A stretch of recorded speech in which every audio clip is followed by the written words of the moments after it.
Before we open the pages of time, take a moment to like and subscribe. It helps these stories reach more dreamers like you. And tell me in the comments, what world should we explore next? Each story here begins with imagination, and together, we bring it to life. So settle in, let the lights fade, and prepare to journey beyond the limits of time itself. He was a man chasing the impossible. An inventor, a thinker, a dreamer determined to prove that time itself could be traveled. While others laughed, he built what they said could never exist, a machine to cross the ages. Not to escape the present, but to see what lies beyond it. From the heart of Victorian London, he sets a course through centuries unseen, where wonder and terror walk side by side. Each moment forward revealing not just the future of mankind, but the truth about human nature. He thought he was exploring time, but what he discovered was the fate of everything we are. This is The Time Machine by H.G. Wells. Chapter 1. Introduction. The time traveler, for so it will be convenient to speak of him, was expounding a recondite matter to us. His pale gray eyes shone and twinkled, and his usually pale face was flushed and animated. The fire burnt brightly, and the soft radiance of the incandescent lights in the lilies of silver caught the bubbles that flashed and passed in our glasses. Our chairs, being his patents, embraced and caressed us rather than submitted to be sat upon. And there was that luxurious after-dinner atmosphere, when thought runs gracefully free of the trammels of precision. And he put it to us in this way, marking the points with a lean forefinger, as we sat and lazily admired his earnestness over this new paradox, as we thought it, and his fecundity. You must follow me carefully. I shall have to controvert one or two ideas that are almost universally accepted. The geometry, for instance, they taught you at school is founded on a misconception. Is not that rather a large thing to expect us to begin upon? Said Philby, an argumentative person with red hair. I do not mean to ask you to accept anything without reasonable ground for it. You will soon admit as much as I need from you. You know, of course, that a mathematical line, a line of thickness nil, has no real existence. They taught you that. Neither has a mathematical plane. These things are mere abstractions. That is all right, said the psychologist. Nor, having only length, breadth, and thickness, can a cube have a real existence. There I object, said Philby. Of course a solid body may exist. All real things. So most people think. But wait a moment. Can an instantaneous cube exist? Don't follow you, said Philby. Can a cube that does not last for any time at all have a real existence? Philby became pensive. Clearly, the time traveler proceeded. Any real body must have extension in 4 directions. It must have length, breadth, thickness, and duration. But through a natural infirmity of the flesh, which I will explain to you in a moment, we incline to overlook this fact. There are really 4 dimensions, 3 which we call the 3 planes of space, and a 4th, time. There is, however, a tendency to draw an unreal distinction between the former 3 dimensions and the latter, because it happens that our consciousness moves intermittently in one direction along the ladder from the beginning to the end of our lives.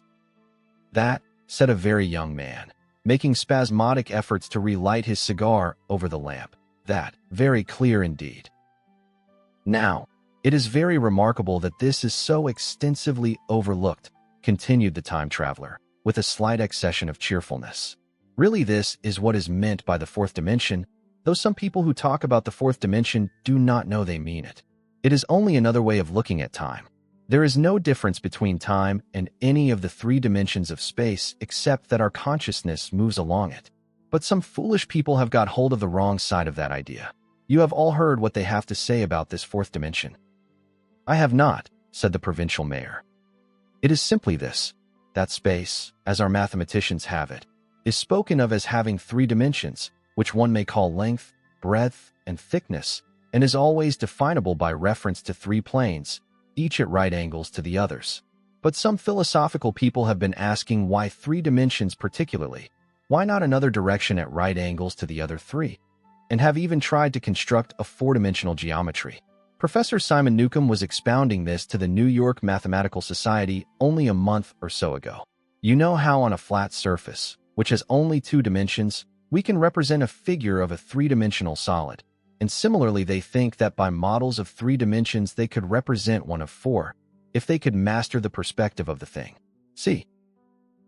I think so, murmured the provincial mayor, and, knitting his brows, he lapsed into an introspective state, his lips moving as one who repeats mystic words. Yes, I think I see it now, he said after some time, brightening in a quite transitory manner. Well, I do not mind telling you I have been at work upon this geometry of 4 dimensions for some time. Some of my results are curious. For instance, here is a portrait of a man at 8 years old, another at 15, another at 17, another at 23, and so on. All these are evidently sections, as it were, 3-dimensional representations of his 4-dimension being, which is a fixed and unalterable thing. Scientific people, proceeded the time traveler, after the pause required for the proper assimilation of this, know very well that time is only a kind of space. Here is a popular scientific diagram, a weather record. This line I trace with my finger shows the movement of the barometer. Yesterday it was so high, yesterday night it fell, then this morning it rose again, and so gently upward to here. Surely the mercury did not trace this line in any of the dimensions of space generally recognized? But certainly it traced such a line, and that line, therefore, we must conclude, was along the time dimension. But, said the medical man, staring hard at a coal in the fire, if time is really only a 4th dimension of space, why is it, and why has it always been, regarded as something different? And why cannot we move in time as we move about in the other dimensions of space? The time traveler smiled. Are you so sure we can move freely in space? Right and left we can go, backward and forward freely enough, and men always have done so. I admit we move freely in 2 dimensions. But how about up and down? Gravitation limits us there. Not exactly, said the medical man. There are balloons. But before the balloons, save for spasmodic jumping and the inequalities of the surface, man had no freedom of vertical movement. Still they could move a little up and down, said the medical man. Easier, far easier down than up. And you cannot move at all in time. You cannot get away from the present moment. My dear sir, that is just where you are wrong. That is just where the whole world has gone wrong. We are always getting away from the present moment. Our mental existences, which are immaterial and have no dimensions, are passing along the time dimension with a uniform velocity from the cradle to the grave, just as we should travel down if we began our existence 50 miles above the Earth's surface. Break time equals 0. 25s /. But the great difficulty is this, interrupted the psychologist. You can move about in all directions of space, but you cannot move about in time. That is the germ of my great discovery. But you are wrong to say that we cannot move about in time. For instance, if I am recalling an incident very vividly, I go back to the instant of its occurrence. I become absent-minded, as you say. I jump back for a moment. Of course, we have no means of staying back for any length of time, any more than a savage or an animal has of staying 6 feet above the ground. But a civilized man is better off than the savage in this respect. He can go up against gravitation in a balloon, and why should he not hope that ultimately he may be able to stop or accelerate his drift along the time dimension, or even turn about and travel the other way? Oh, this, began Philby, is all. Why not? Said the time traveler. It's against reason, said Philby. What reason? Said the time traveler. You can show black is white by argument, said Philby, but you will never convince me. Possibly not, said the time traveler. But now you begin to see the object of my investigations into the geometry of 4 dimensions. Long ago, I had a vague inkling of a machine. To travel through time, exclaimed the very young man. That shall travel indifferently in any direction of space and time, as the driver determines. Philby contented himself with laughter. But I have experimental verification, said the time traveler. It would be remarkably convenient for the historian, the psychologist suggested. One might travel back and verify the accepted account of the Battle of Hastings, for instance. Don't you think you would attract attention? Said the medical man. Our ancestors had no great tolerance for anachronisms. One might get one's Greek from the very lips of Homer and Plato, the very young man thought. in which case they would certainly plow you for the little go. The German scholars have improved Greek so much. Then there is the future, said the very young man. Just think. One might invest all one's money, leave it to accumulated interest, and hurry on ahead. To discover a society, said I, erected on a strictly communistic basis. Of all the wild, extravagant theories, began the psychologist. Yes, so it seemed to me, and so I never talked of it until. Experimental verification, cried I. You are going to verify that? The experiment, cried Philby, who was getting brain-weary. Let's see your experiment anyhow, said the psychologist, though it's all humbug, you know. The time traveler smiled round at us. Then, still smiling faintly, and with his hands deep in his trousers pockets, he walked slowly out of the room, and we heard his slippers shuffling down the long passage to his laboratory. The psychologist looked at us. I wonder what he's got. Some sleight-of-hand trick or other, said the medical man, and Philby tried to tell us about a conjurer he had seen at Burslem, but before he had finished his preface the time traveler came back, and Philby's anecdote collapsed. 2. The machine. The thing the time traveler held in his hand was a glittering metallic framework, scarcely larger than a small clock, and very delicately made. There was ivory in it, and some transparent crystalline substance. And now I must be explicit, for this that follows, unless his explanation is to be accepted, is an absolutely unaccountable thing. He took one of the small octagonal tables that were scattered about the room and set it in front of the fire, with 2 legs on the hearthrug. On this table, he placed the mechanism. Then he drew up a chair and sat down. The only other object on the table was a small shaded lamp, the bright light of which fell upon the model. There were also perhaps a dozen candles about, 2 in brass candlesticks upon the mantel and several in sconces, so that the room was brilliantly illuminated. I sat in a low armchair nearest the fire, and I drew this forward so as to be almost between the time traveler and the fireplace. Philby sat behind him, looking over his shoulder. The medical man and the provincial mayor watched him in profile from the right, the psychologist from the left. The very young man stood behind the psychologist. We were all on the alert. It appears incredible to me that any kind of trick, however subtly conceived and however adroitly done, could have been played upon us under these conditions. The time traveler looked at us, and then at the mechanism. Well, said the psychologist. This little affair, said the time traveler, resting his elbows upon the table and pressing his hands together above the apparatus, is only a model. It is my plan for a machine to travel through time. You will notice that it looks singularly askew, and that there is an odd twinkling appearance about this bar, as though it was in some way unreal. He pointed to the part with his finger. Also, here is one little white lever, and here is another. The medical man got up out of his chair and peered into the thing. It's beautifully made, he said. It took 2 years to make, retorted the time traveler. Then, when we had all imitated the action of the medical man, he said, Now I want you clearly to understand that this lever, being pressed over, sends the machine gliding into the future, and this other reverses the motion. This saddle represents the seat of a time traveler. Presently, I am going to press the lever, and off the machine will go. It will vanish, pass into future time, and disappear. Have a good look at the thing. Look at the table too, and satisfy yourselves there is no trickery. I don't want to waste this model, and then be told I'm a quack. There was a minute's pause perhaps. The psychologist seemed about to speak to me, but changed his mind. Then the time traveler put forth his finger towards the lever. No, he said suddenly. Lend me your hand. And turning to the psychologist, he took that individual's hand in his own and told him to put out his forefinger. So that it was the psychologist himself who sent forth the model time machine on its interminable voyage. We all saw the lever turn. I am absolutely certain there was no trickery. There was a breath of wind, and the lamp flame jumped.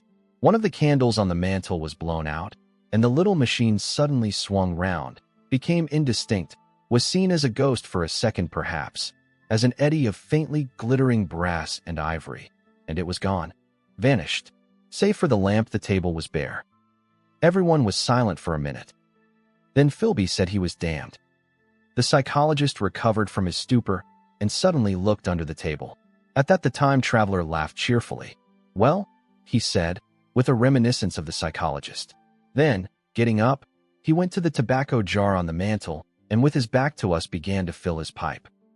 We stared at each other. "Look here," said the medical man. "Are you in earnest about this? Do you seriously believe that that machine has traveled into time?" "Certainly," said the time traveler, stooping to light a spill at the fire. Then he turned, lighting his pipe, to look at the psychologist's face. The psychologist, to show that he was not unhinged, helped himself to a cigar and tried to light it uncut. "What is more, I have a big machine nearly finished in there," he indicated the laboratory. "And when that is put together, I mean to have a journey on my own account."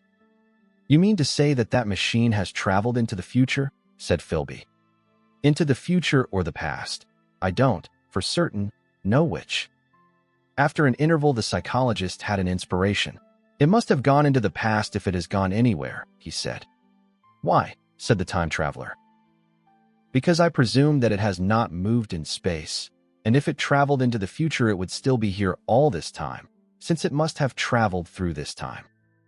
"But," said I, "if it traveled into the past, it would have been visible when we came first into this room, and last Thursday when we were here, and the Thursday before that, and so forth." "Serious objections," remarked the provincial mayor, with an air of impartiality, turning towards the time traveler. "Not a bit," said the time traveler, and, to the psychologist, "You think you can explain that? It's presentation below the threshold, you know, diluted presentation." "Of course," said the psychologist, and reassured us. "That's a simple point of psychology. I should have thought of it. It's plain enough, and helps the paradox delightfully. We cannot see it, nor can we appreciate this machine, any more than we can the spoke of a wheel spinning or a bullet flying through the air.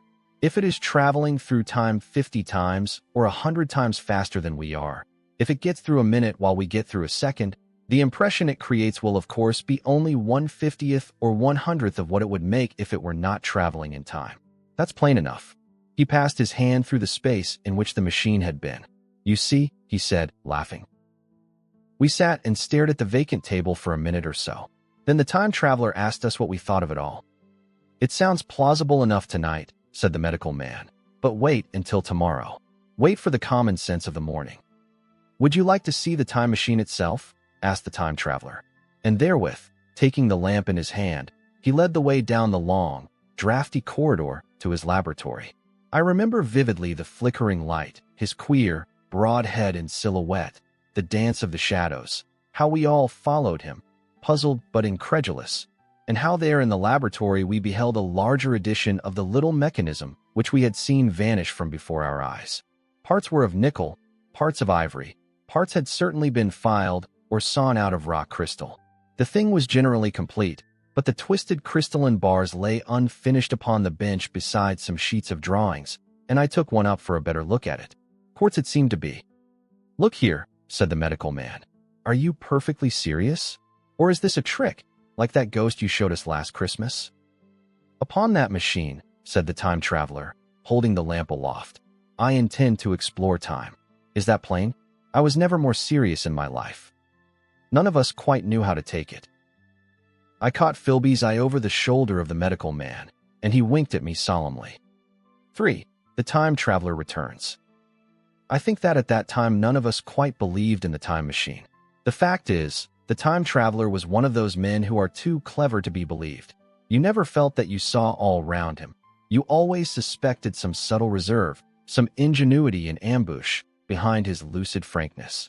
Had Philby shown the model and explained the matter in the time traveler's words, we should have shown him far less skepticism, for we should have perceived his motives. A pork butcher could understand Philby, but the time traveler had more than a touch of whim among his elements, and we distrusted him. Things that would have made the fame of a less clever man seem tricks in his hands. It is a mistake to do things too easily. The serious people who took him seriously never felt quite sure of his deportment. They were somehow aware that trusting their reputations for judgment with him was like furnishing a nursery with eggshell china.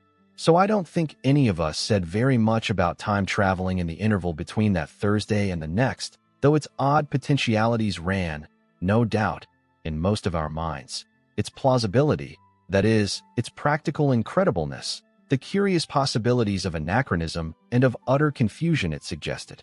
For my own part, I was particularly preoccupied with the trick of the model that I remembered discussing with the medical man whom I met on Friday at the Linnean.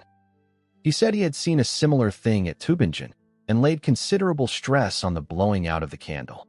But how the trick was done he could not explain. The next Thursday, I went again to Richmond. I suppose I was one of the time traveler's most constant guests, and, arriving late, found 4 or 5 men already assembled in his drawing room. The medical man was standing before the fire with a sheet of paper in one hand and his watch in the other. I looked round for the time traveler, and, "It's 7:30 now," said the medical man. "I suppose we'd better have dinner?" "Where's?" said I, naming our host. "You've just come? It's rather odd. He's unavoidably detained. He asks me in this note to lead off with dinner at 7 if he's not back. Says he'll explain when he comes." "It seems a pity to let the dinner spoil," said the editor of a well-known daily paper, and thereupon the doctor rang the bell. The psychologist was the only person besides the doctor and myself who had attended the previous dinner. The other men were blank, the editor aforementioned, a certain journalist, and another, a quiet, shy man with a beard, whom I didn't know, and who, as far as my observation went, never opened his mouth all the evening. There was some speculation at the dinner table about the time traveler's absence, and I suggested time traveling, in a half-jocular spirit. The editor wanted that explained to him, and the psychologist volunteered a wooden account of the ingenious paradox and trick we had witnessed that day week. He was in the midst of his exposition when the door from the corridor opened slowly and without noise. I was facing the door and saw it first. "Hello," I said, "at last," and the door opened wider, and the time traveler stood before us. I gave a cry of surprise. "Good heavens! Man, what's the matter?" cried the medical man, who saw him next, and the whole tableful turned towards the door. He was in an amazing plight. His coat was dusty and dirty, and smeared with green down the sleeves, his hair disordered, and as it seemed to me grayer, either with dust and dirt or because its color had actually faded. His face was ghastly pale, his chin had a brown cut on it, a cut half-healed. His expression was haggard and drawn, as by intense suffering. For a moment he hesitated in the doorway, as if he had been dazzled by the light. Then he came into the room. He walked with just such a limp as I have seen in footsore tramps. We stared at him in silence, expecting him to speak. He said not a word, but came painfully to the table and made a motion towards the wine. The editor filled a glass of champagne and pushed it towards him. He drained it, and it seemed to do him good, for he looked round the table, and the ghost of his old smile flickered across his face. "What on earth have you been up to, man?" said the doctor. The time traveler did not seem to hear. "Don't let me disturb you," he said, with a certain faltering articulation. "I'm all right." He stopped, held out his glass for more, and took it off at a draught. "That's good," he said. His eyes grew brighter, and a faint color came into his cheeks. His glance flickered over our faces with a certain dull approval, and then went round the warm and comfortable room. Then he spoke again, still as it were feeling his way among his words. "I'm going to wash and dress, and then I'll come down and explain things. Save me some of that mutton. I'm starving for a bit of meat." He looked across at the editor, who was a rare visitor, and hoped he was all right. The editor began a question. "Tell you presently," said the time traveler. "I'm funny. Be all right in a minute." He put down his glass and walked towards the staircase door. Again I remarked his lameness and the soft padding sound of his footfall, and standing up in my place, I saw his feet as he went out. He had nothing on them but a pair of tattered, blood-stained socks. Then the door closed upon him. I had half a mind to follow, till I remembered how he detested any fuss about himself. For a minute, perhaps, my mind was wool-gathering. Then, remarkable behavior of an eminent scientist, I heard the editor say, thinking, after his wont, in headlines. And this brought my attention back to the bright dinner table. "What's the game?" said the journalist. "Has he been doing the amateur cadger? I don't follow." I met the eye of the psychologist and read my own interpretation in his face. I thought of the time traveler limping painfully upstairs. I don't think anyone else had noticed his lameness. The first to recover completely from this surprise was the medical man, who rang the bell. The time traveler hated to have servants waiting at dinner for a hot plate. At that the editor turned to his knife and fork with a grunt, and the silent man followed suit. The dinner was resumed. Conversation was exclamatory for a little while with gaps of wonderment, and then the editor got fervent in his curiosity. Does our friend eke out his modest income with a crossing? Or has he his Nebuchadnezzar phases? He inquired. I feel assured it's this business of the time machine, I said, and took up the psychologist's account of our previous meeting. The new guests were frankly incredulous. The editor raised objections. What was this time traveling? A man couldn't cover himself with dust by rolling in a paradox, could he? And then, as the idea came home to him, he resorted to caricature. Hadn't they any clothes brushes in the future? The journalist, too, would not believe at any price, and joined the editor in the easy work of heaping ridicule on the whole thing. They were both the new kind of journalist, very joyous, irreverent young men. Our special correspondent in the Day After Tomorrow reports, the journalist was saying, or rather shouting, when the time traveler came back.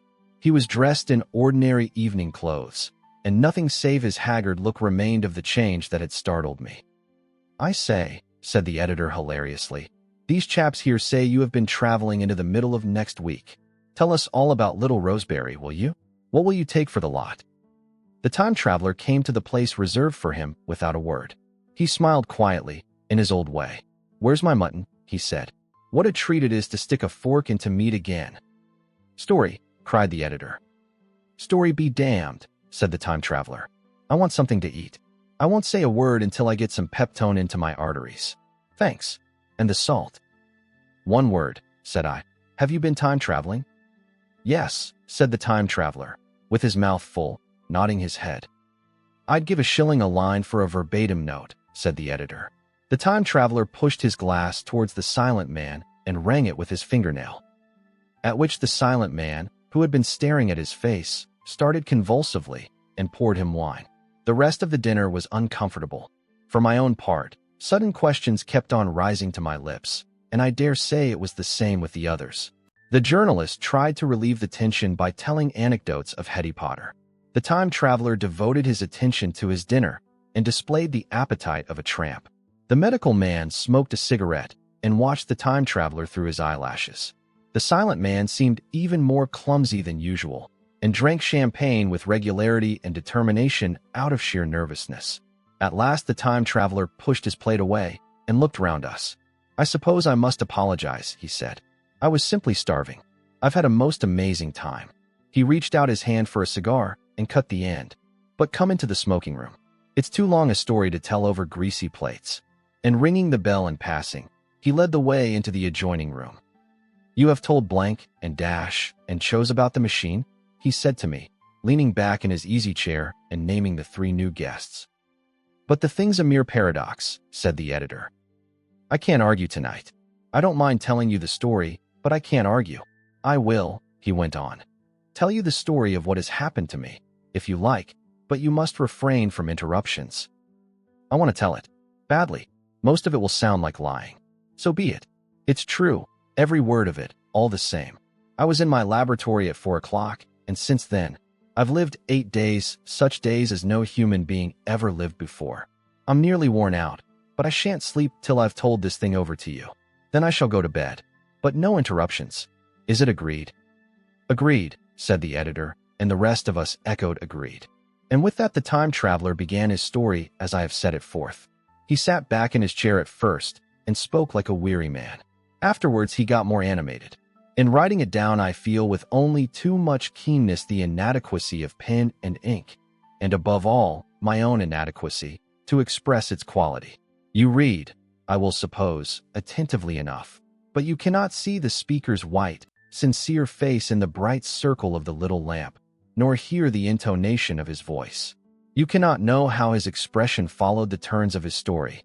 Most of us hearers were in shadow, for the candles in the smoking room had not been lighted, and only the face of the journalist and the legs of the silent man from the knees downward were illuminated. At first we glanced now and again at each other. After a time we ceased to do that, and looked only at the time traveler's face. 4. Time traveling. I told some of you last Thursday of the principles of the time machine, and showed you the actual thing itself, incomplete in the workshop. There it is now, a little travel-worn, truly, and one of the ivory bars is cracked, and a brass rail bent, but the rest of it sound enough.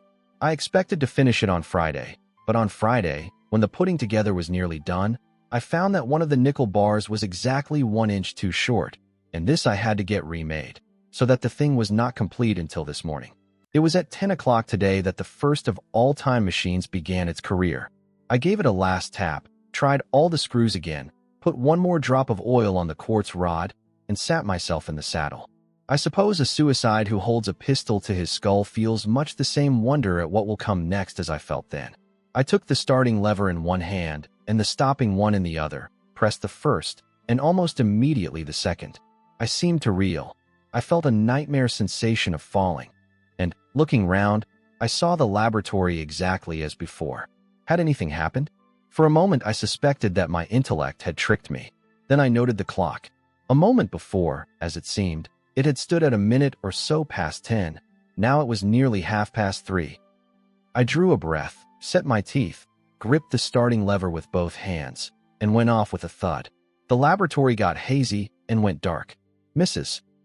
Watchett came in and walked, apparently without seeing me, towards the garden door. I suppose it took her a minute or so to traverse the place, but to me she seemed to shoot across the room like a rocket. I pressed the lever over to its extreme position. The night came like the turning out of a lamp, and in another moment came tomorrow. The laboratory grew faint and hazy, then fainter and ever fainter. Tomorrow night came black, then day again, night again, day again, faster and faster still. An eddying murmur filled my ears, and a strange, dumb confusedness descended on my mind. I am afraid I cannot convey the peculiar sensations of time traveling. They are excessively unpleasant. There is a feeling exactly like that one has upon a switchback, of a helpless headlong motion. I felt the same horrible anticipation, too, of an imminent smash. As I put on pace, night followed day like the flapping of a black wing. The dim suggestion of the laboratory seemed presently to fall away from me, and I saw the sun hopping swiftly across the sky, leaping at every minute, and every minute marking a day. I suppose the laboratory had been destroyed, and I had come into the open air. I had a dim impression of scaffolding, but I was already going too fast to be conscious of any moving things. The slowest snail that ever crawled dashed by too fast for me. The twinkling succession of darkness and light was excessively painful to the eye. Then, in the intermittent darknesses, I saw the moon spinning swiftly through her quarters from new to full, and had a faint glimpse of the circling stars.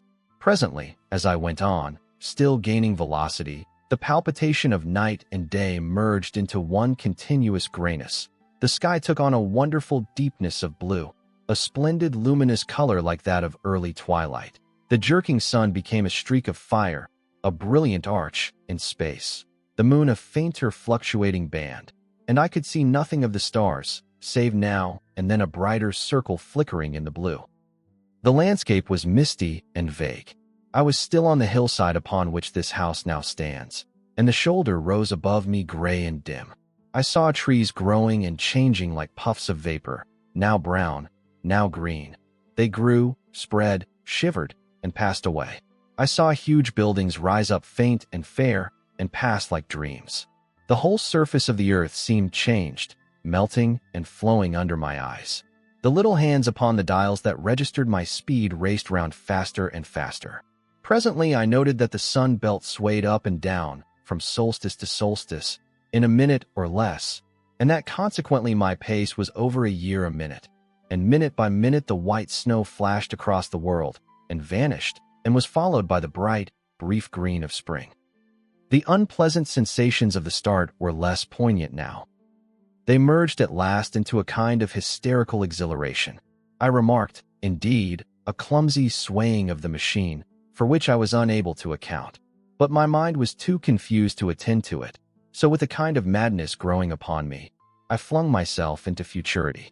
At first I scarce thought of stopping, scarce thought of anything but these new sensations. But presently a fresh series of impressions grew up in my mind, a certain curiosity and therewith a certain dread, until at last they took complete possession of me. What strange developments of humanity, what wonderful advances upon our rudimentary civilization, I thought, might not appear when I came to look nearly into the dim, elusive world that raced and fluctuated before my eyes. I saw great and splendid architecture rising about me, more massive than any buildings of our own time, and yet, as it seemed, built of glimmer and mist. I saw a richer green flow up the hillside and remain there, without any wintry intermission. Even through the veil of my confusion, the earth seemed very fair. And so my mind came round to the business of stopping. The peculiar risk lay in the possibility of my finding some substance in the space which I, or the machine, occupied. So long as I traveled at a high velocity through time, this scarcely mattered. I was, so to speak, attenuated, was slipping like a vapor through the interstices of intervening substances.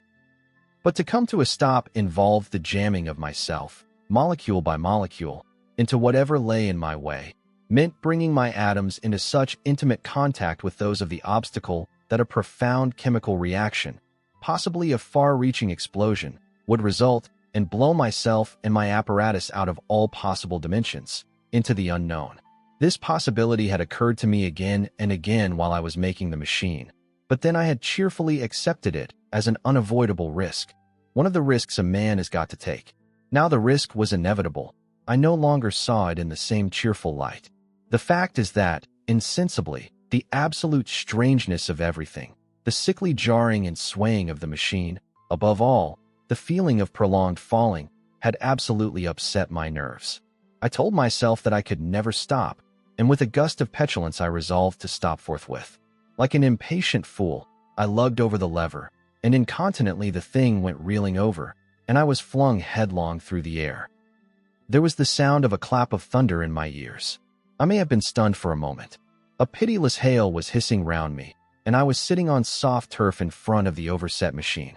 Everything still seemed gray, but presently I remarked that the confusion in my ears was gone. I looked round me.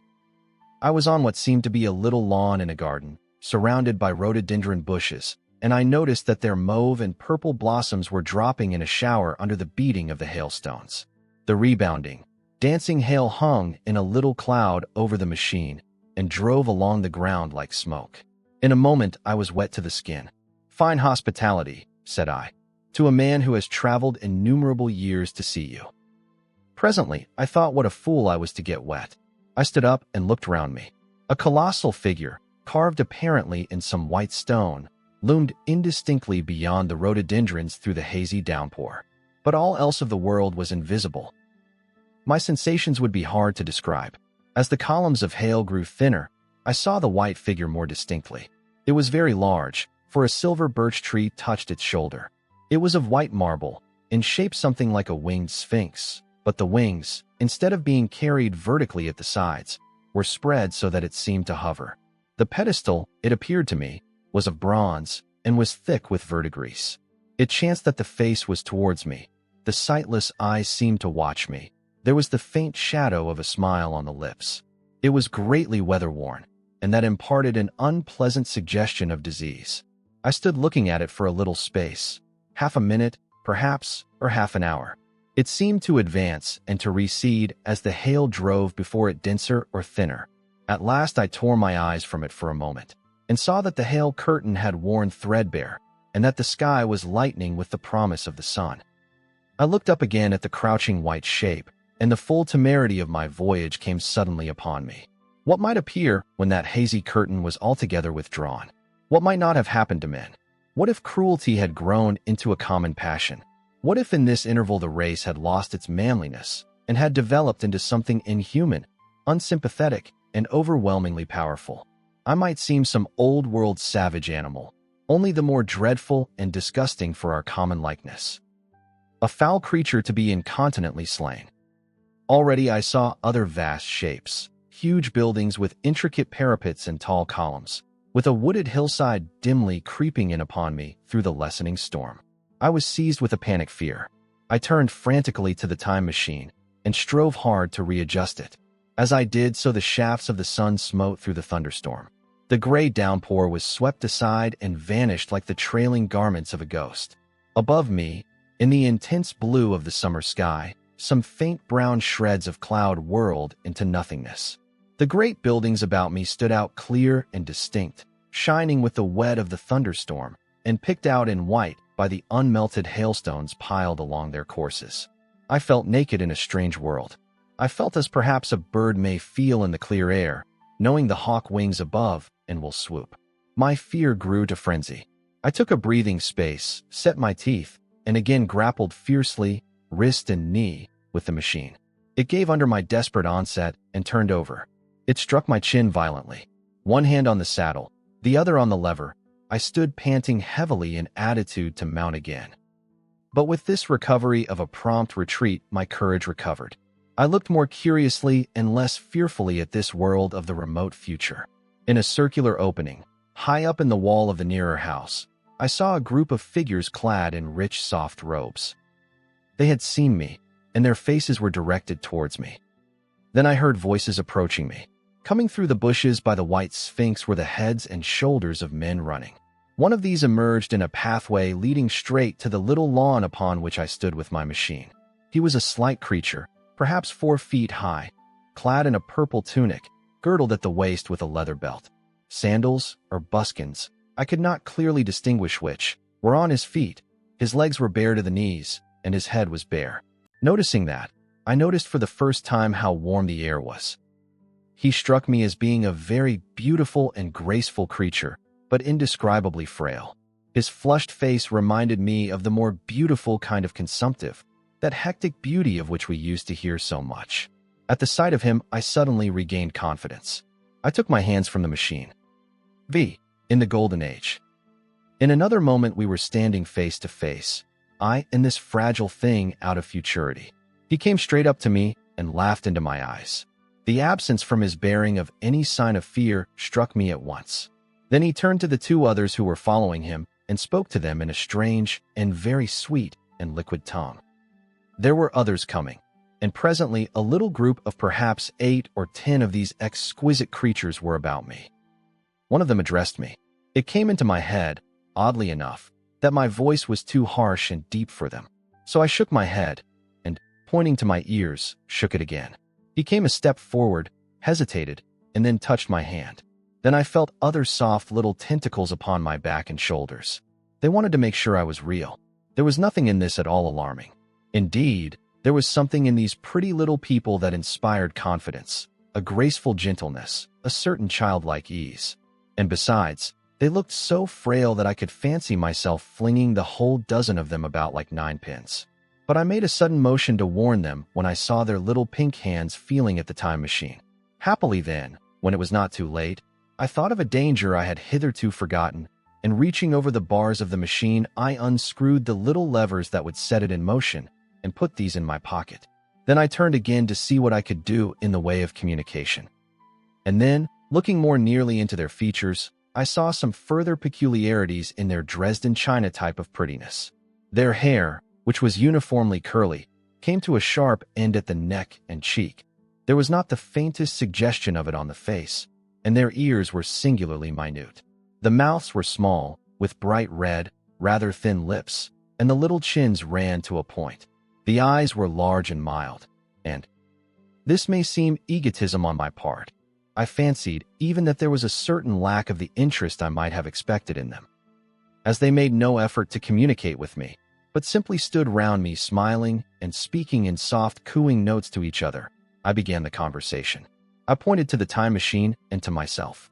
Then, hesitating for a moment how to express time, I pointed to the sun.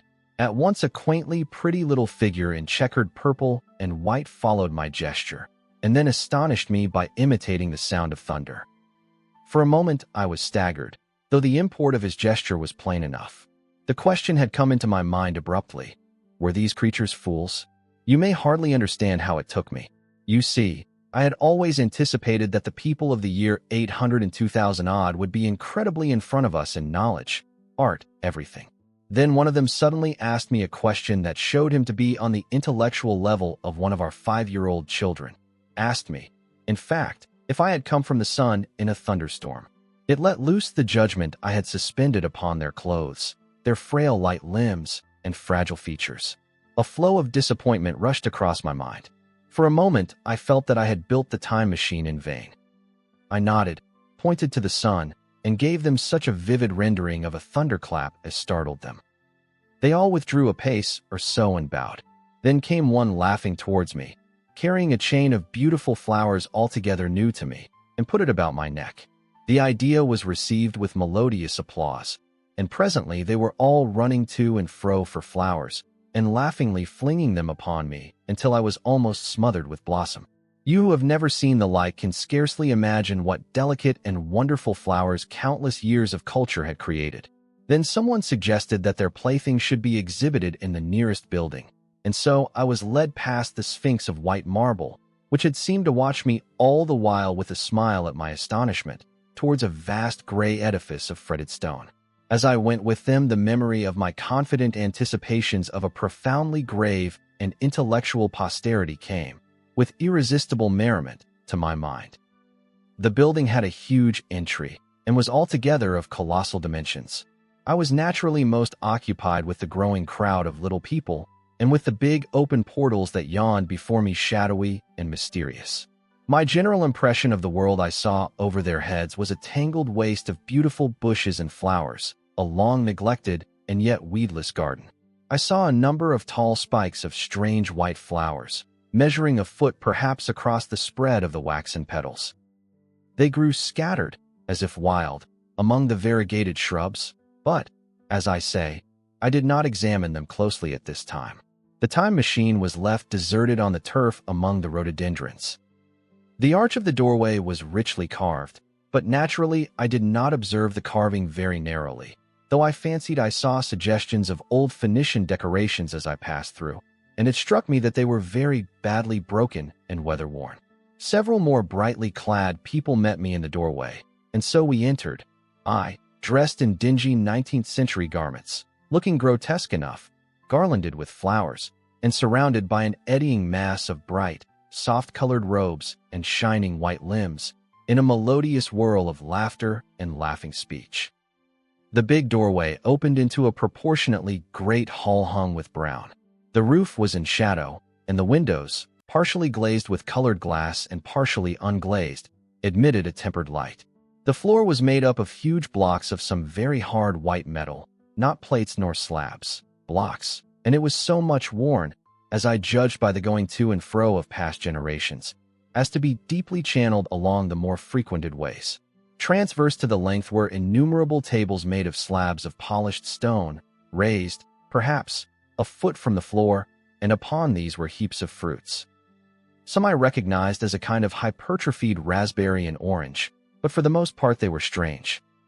Between the tables was scattered a great number of cushions. Upon these my conductors seated themselves, signing for me to do likewise. With a pretty absence of ceremony, they began to eat the fruit with their hands, flinging peel and stalks, and so forth, into the round openings in the sides of the tables. I was not loath to follow their example, for I felt thirsty and hungry. As I did so, I surveyed the hall at my leisure. And perhaps the thing that struck me most was its dilapidated look. The stained glass windows, which displayed only a geometrical pattern, were broken in many places, and the curtains that hung across the lower end were thick with dust, and it caught my eye that the corner of the marble table near me was fractured. Nevertheless, the general effect was extremely rich and picturesque. There were, perhaps, a couple of hundred people dining in the hall, and most of them, seated as near to me as they could come, were watching me with interest, their little eyes shining over the fruit they were eating. All were clad in the same soft, and yet strong, silky material.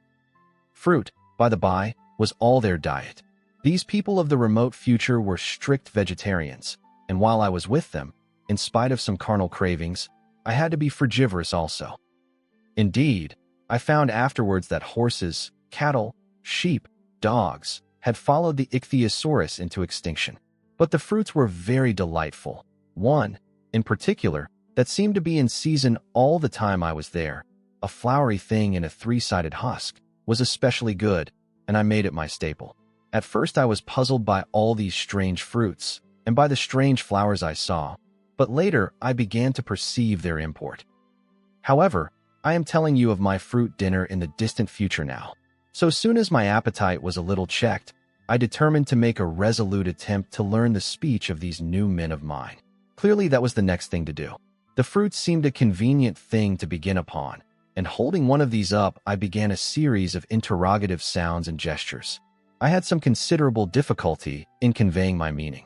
At first, my efforts met with a stare of surprise or inextinguishable laughter, but presently a fair-haired little creature seemed to grasp my intention and repeated a name.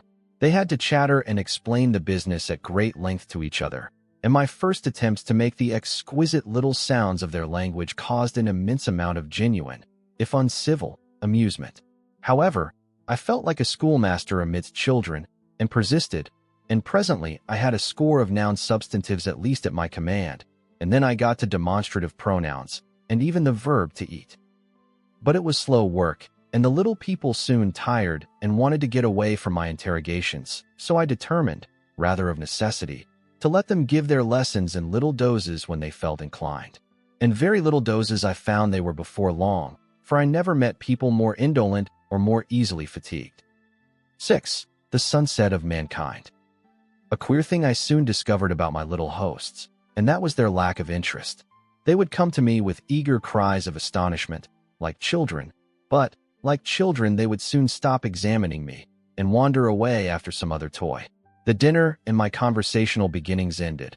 I noted for the first time that almost all those who had surrounded me at first were gone. It is odd, too, how speedily I came to disregard these little people.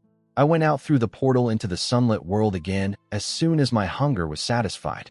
I was continually meeting more of these men of the future who would follow me a little distance, chatter and laugh about me, and, having smiled and gesticulated in a friendly way, leave me again to my own devices. The calm of evening was upon the world as I emerged from the great hall, and the scene was lit by the warm glow of the setting sun. At first things were very confusing. Everything was so entirely different from the world I had known, even the flowers. The big building I had left was situated on the slope of a broad river valley, but the Thames had shifted, perhaps, a mile from its present position. I resolved to mount to the summit of a crest, perhaps a mile and a half away, from which I could get a wider view of this our planet in the year 802,701 AD. For that, I should explain, was the date the little dials of my machine recorded. As I walked, I was watching for every impression that could possibly help to explain the condition of ruinous splendor in which I found the world, for ruinous it was. A little way up the hill, for instance, was a great heap of granite, bound together by masses of aluminium, a vast labyrinth of precipitous walls and crumpled heaps, amidst which were thick heaps of very beautiful pagoda-like plants, nettles possibly, but wonderfully tinted with brown about the leaves and incapable of stinging. It was evidently the derelict remains of some vast structure. To what end built, I could not determine. It was here that I was destined, at a later date, to have a very strange experience, the first intimation of a still stranger discovery, but of that I will speak in its proper place. Looking round, with a sudden thought, from a terrace on which I rested for a while, I realized that there were no small houses to be seen. Apparently the single house, and possibly even the household, had vanished. Here and there among the greenery were palace-like buildings, but the house and the cottage, which form such characteristic features of our own English landscape, had disappeared. Communism, said I to myself. And on the heels of that came another thought. I looked at the half-dozen little figures that were following me. Then, in a flash, I perceived that all had the same form of costume, the same soft hairless visage, and the same girlish rotundity of limb. It may seem strange, perhaps, that I had not noticed this before, but everything was so strange. Now, I saw the fact plainly enough. In costume, and in all the differences of texture and bearing that now mark off the sexes from each other, these people of the future were alike, and the children seemed to my eyes to be but the miniatures of their parents. I judged then that the children of that time were extremely precocious, physically at least, and I found afterwards abundant verification of my opinion. Seeing the ease and security in which these people were living, I felt that this close resemblance of the sexes was after all what one would expect, for the strength of a man and the softness of a woman, the institution of the family, and the differentiation of occupations are mere militant necessities of an age of physical force. Where population is balanced and abundant, much childbearing becomes an evil rather than a blessing to the state. Where violence comes but rarely and offspring are secure, there is less necessity, indeed there is no necessity, for an efficient family, and the specialization of the sexes with reference to their children's needs disappears. We see some beginnings of this even in our own time, and in this future age it was complete. This, I must remind you, was my speculation at the time. Later, I was to appreciate how far it fell short of the reality. While I was musing upon these things, my attention was attracted by a pretty little structure, like a well under a cupola. I thought in a transitory way of the oddness of wells still existing, and then resumed the thread of my speculations. There were no large buildings towards the top of the hill, and as my walking powers were evidently miraculous, I was presently left alone for the first time. With a strange sense of freedom and adventure, I pushed on up to the crest. There I found a seat of some yellow metal that I did not recognize, corroded in places with a kind of pinkish rust and half smothered in soft moss. The armrests cast and filed into the resemblance of griffins' heads. I sat down on it, and I surveyed the broad view of our old world under the sunset of that long day. It was as sweet and fair a view as I have ever seen. The sun had already gone below the horizon, and the west was flaming gold, touched with some horizontal bars of purple and crimson. Below was the valley of the Thames, in which the river lay like a band of burnished steel. I have already spoken of the great palaces dotted about among the variegated greenery, some in ruins and some still occupied. Here and there rose a white or silvery figure in the waste garden of the earth. Here and there came the sharp, vertical line of some cupola or obelisk. There were no hedges, no signs of proprietary rights, no evidences of agriculture. The whole earth had become a garden. So watching, I began to put my interpretation upon the things I had seen, and as it shaped itself to me that evening, my interpretation was something in this way. Afterwards I found I had got only a half-truth, or only a glimpse of one facet of the truth. It seemed to me that I had happened upon humanity upon the wane. The ruddy sunset set me thinking of the sunset of mankind. For the first time I began to realize an odd consequence of the social effort in which we are at present engaged. And yet, come to think, it is a logical consequence enough. Strength is the outcome of need. Security sets a premium on feebleness. The work of ameliorating the conditions of life, the true civilizing process that makes life more and more secure, had gone steadily on to a climax. One triumph of a united humanity over nature had followed another. Things that are now mere dreams had become projects deliberately put in hand and carried forward. And the harvest was what I saw. After all, the sanitation and the agriculture of today are still in the rudimentary stage. The science of our time has attacked but a little department of the field of human disease. But, even so, it spreads its operations very steadily and persistently. Our agriculture and horticulture destroy a weed just here and there and cultivate perhaps a score or so of wholesome plants, leaving the greater number to fight out a balance as they can. We improve our favorite plants and animals, and how few they are, gradually by selective breeding, now a new and better peach, now a seedless grape, now a sweeter and larger flower, now a more convenient breed of cattle.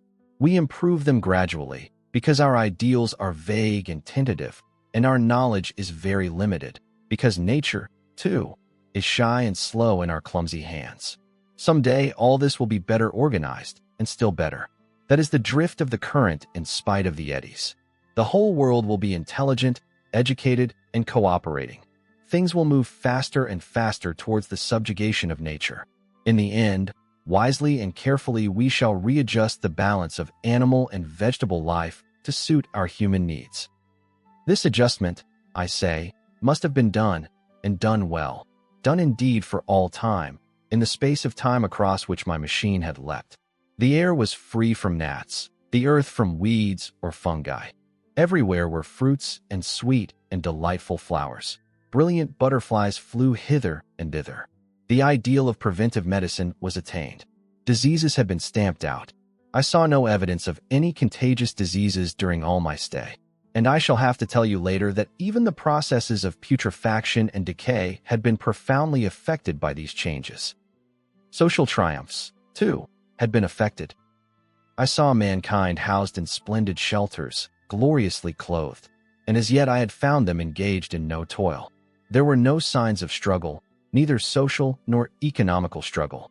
The shop, the advertisement, traffic, all that commerce which constitutes the body of our world, was gone.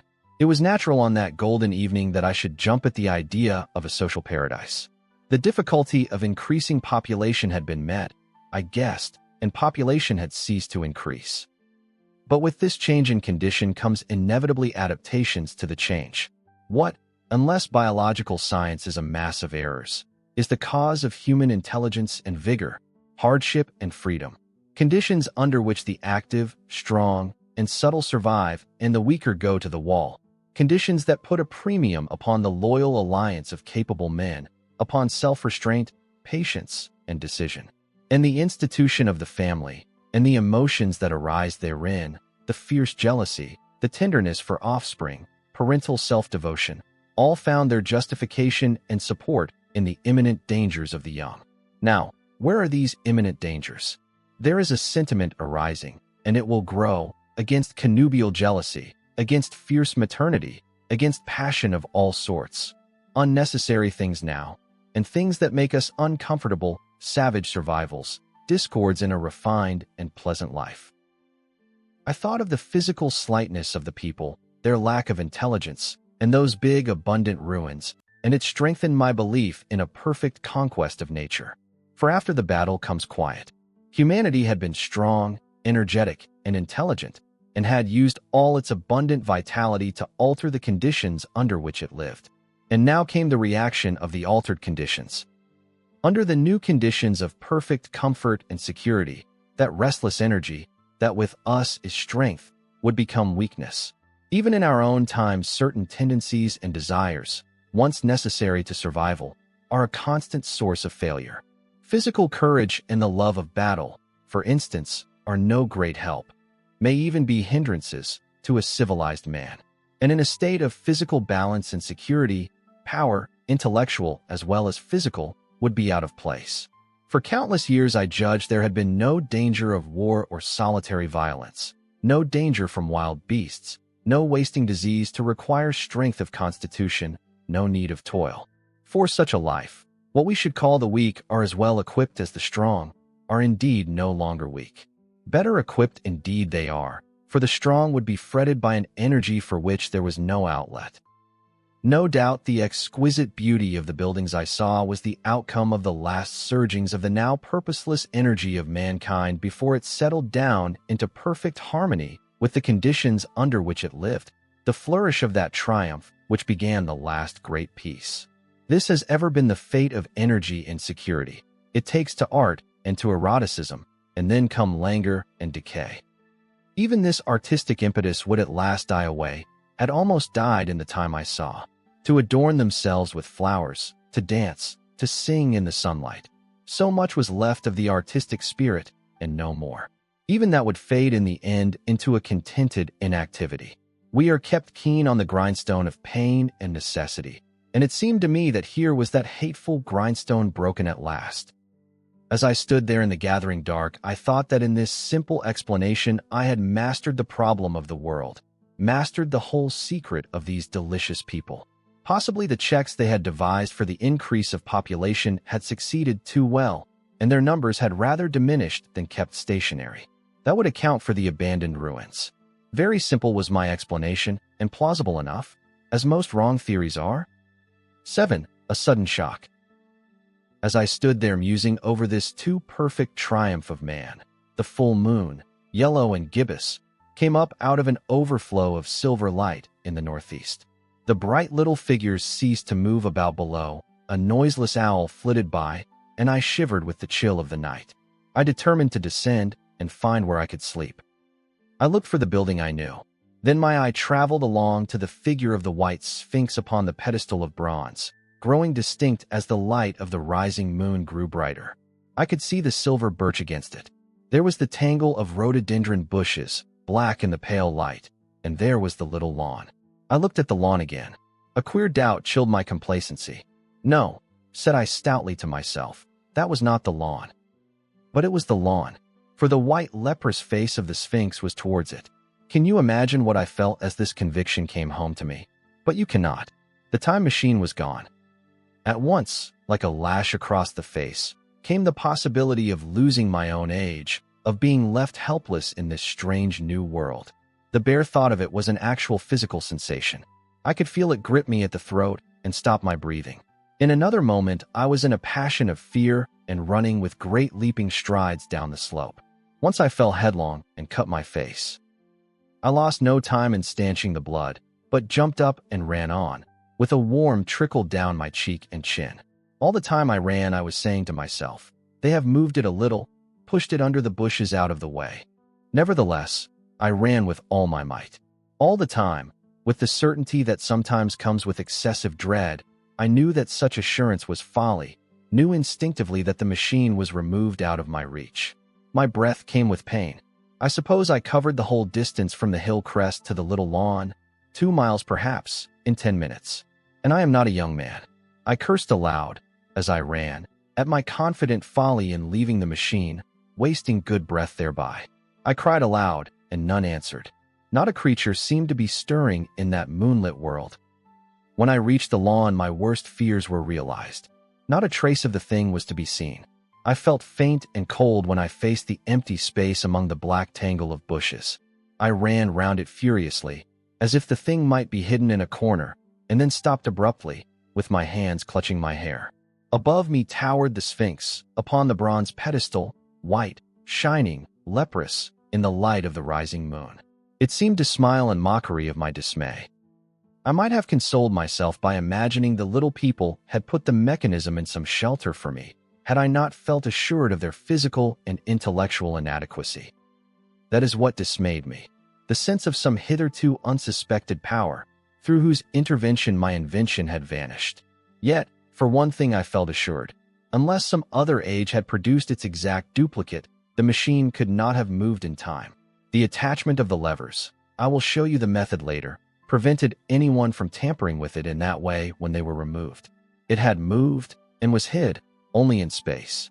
But then, where could it be? I think I must have had a kind of frenzy. I remember running violently in and out among the moonlit bushes all round the Sphinx, and startling some white animal that, in the dim light, I took for a small deer. I remember, too, late that night, beating the bushes with my clenched fist until my knuckles were gashed and bleeding from the broken twigs. Then, sobbing and raving in my anguish of mind, I went down to the great building of stone. The big hall was dark, silent, and deserted. I slipped on the uneven floor and fell over one of the malachite tables, almost breaking my shin. I lit a match and went on past the dusty curtains, of which I have told you. There I found a second great hall covered with cushions, upon which, perhaps, a score or so of the little people were sleeping. I have no doubt they found my second appearance strange enough, coming suddenly out of the quiet darkness with inarticulate noises and the splutter and flare of a match. For they had forgotten about matches. Where is my time machine? I began, bawling like an angry child, laying hands upon them and shaking them up together. It must have been very queer to them. Some laughed. Most of them looked sorely frightened. When I saw them standing round me, it came into my head that I was doing as foolish a thing as it was possible for me to do under the circumstances, in trying to revive the sensation of fear.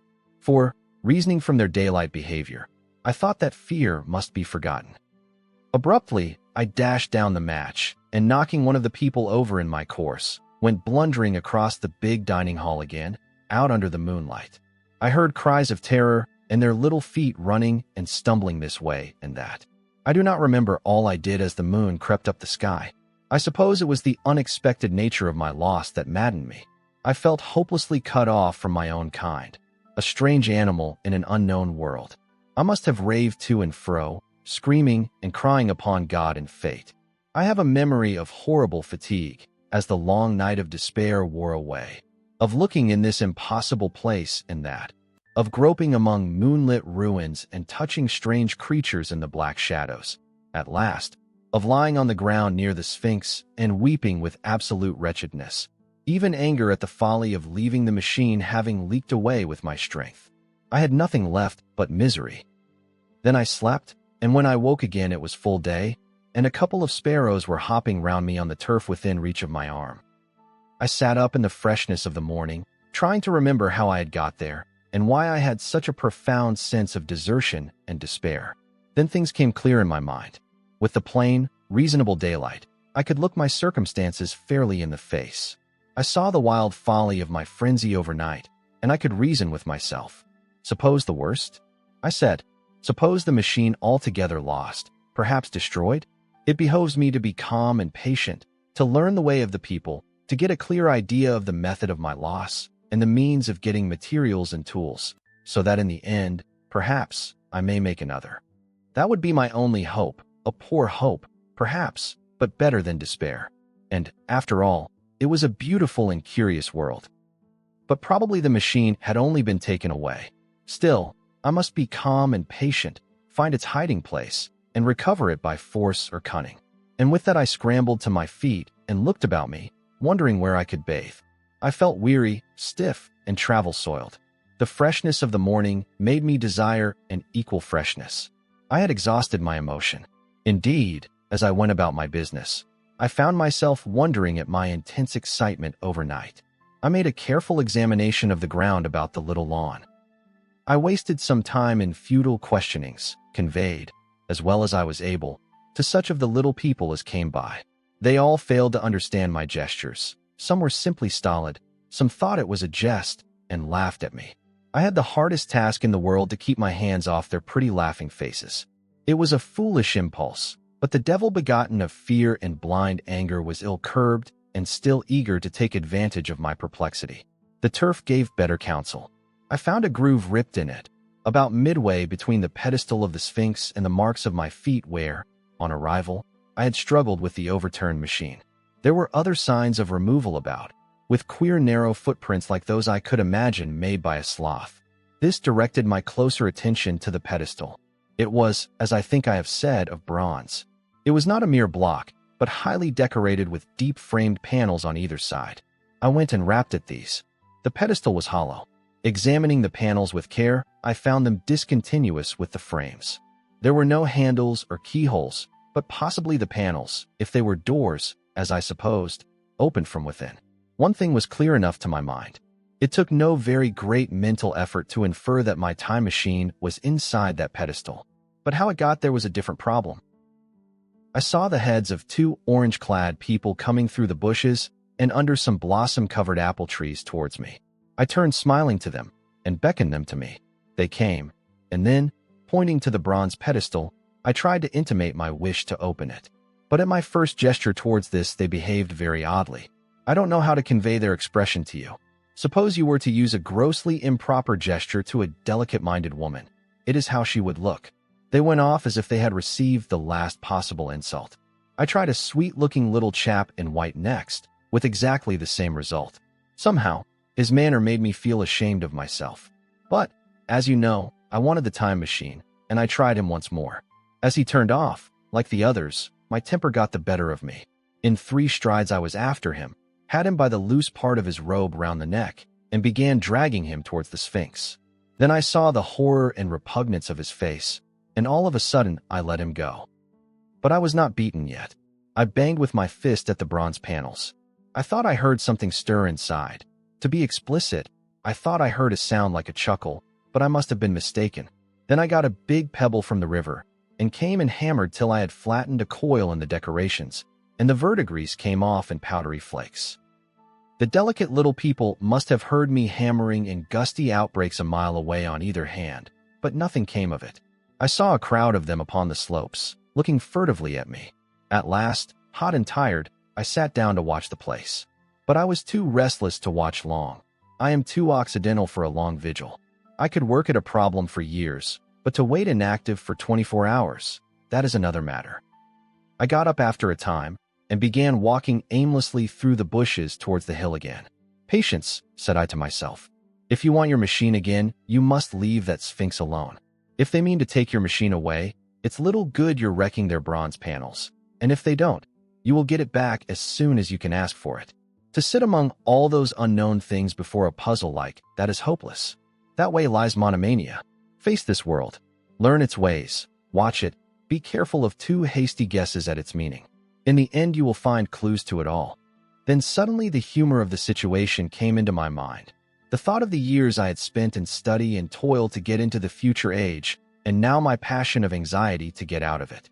I had made myself the most complicated and the most hopeless trap that ever a man devised. Although it was at my own expense, I could not help myself. I laughed aloud. Going through the big palace, it seemed to me that the little people avoided me. It may have been my fancy, or it may have had something to do with my hammering at the gates of bronze. Yet I felt tolerably sure of the avoidance. I was careful, however, to show no concern and to abstain from any pursuit of them, and in the course of a day or two things got back to the old footing. I made what progress I could in the language, and in addition, I pushed my explorations here and there. Either I missed some subtle point or their language was excessively simple, almost exclusively composed of concrete substantives and verbs. There seemed to be few, if any, abstract terms or little use of figurative language. Their sentences were usually simple and of two words, and I failed to convey or understand any but the simplest propositions. I determined to put the thought of my time machine and the mystery of the bronze doors under the Sphinx as much as possible in a corner of memory until my growing knowledge would lead me back to them in a natural way. Yet a certain feeling, you may understand, tethered me in a circle of a few miles round the point of my arrival. 8. Explanation. So far as I could see, all the world displayed the same exuberant richness as the Thames Valley. From every hill I climbed, I saw the same abundance of splendid buildings, endlessly varied in material and style, the same clustering thickets of evergreens, the same blossom-laden trees and tree ferns. Here and there water shone like silver, and beyond, the land rose into blue undulating hills, and so faded into the serenity of the sky. A peculiar feature, which presently attracted my attention, was the presence of certain circular wells, several, as it seemed to me, of a very great depth.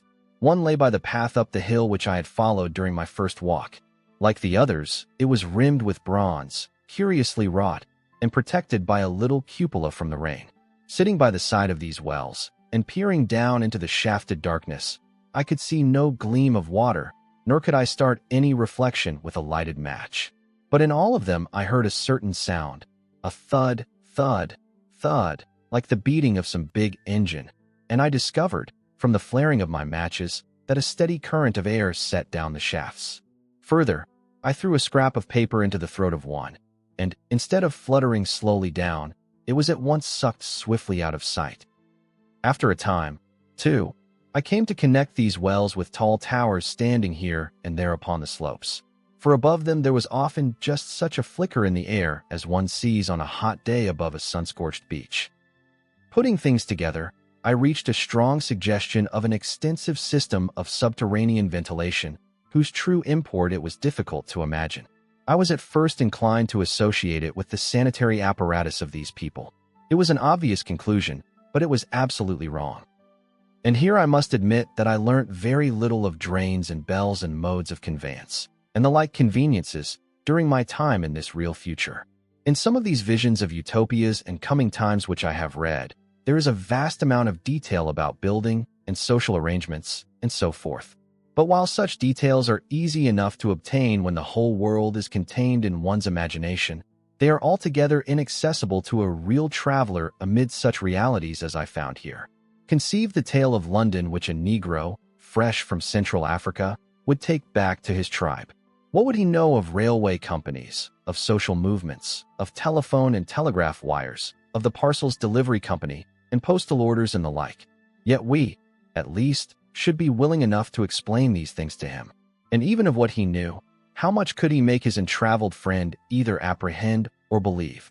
Then, think how narrow the gap between a Negro and a white man of our own times, and how wide the interval between myself and these of the Golden Age. I was sensible of much which was unseen, and which contributed to my comfort. But save for a general impression of automatic organization, I fear I can convey very little of the difference to your mind. In the matter of sepulture, for instance, I could see no signs of crematoria nor anything suggestive of tombs. But it occurred to me that, possibly, there might be cemeteries or crematoria somewhere beyond the range of my explorings. This, again, was a question I deliberately put to myself, and my curiosity was at first entirely defeated upon the point. The thing puzzled me, and I was led to make a further remark, which puzzled me still more, that aged and infirm among this people there were none.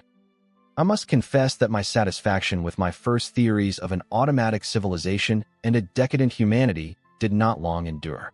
Yet I could think of no other. Let me put my difficulties. The several big palaces I had explored were mere living places, great dining halls, and sleeping apartments. I could find no machinery, no appliances of any kind. Yet these people were clothed in pleasant fabrics that must at times need renewal, and their sandals, though undecorated, were fairly complex specimens of metalwork. Somehow such things must be made. And the little people displayed no vestige of a creative tendency.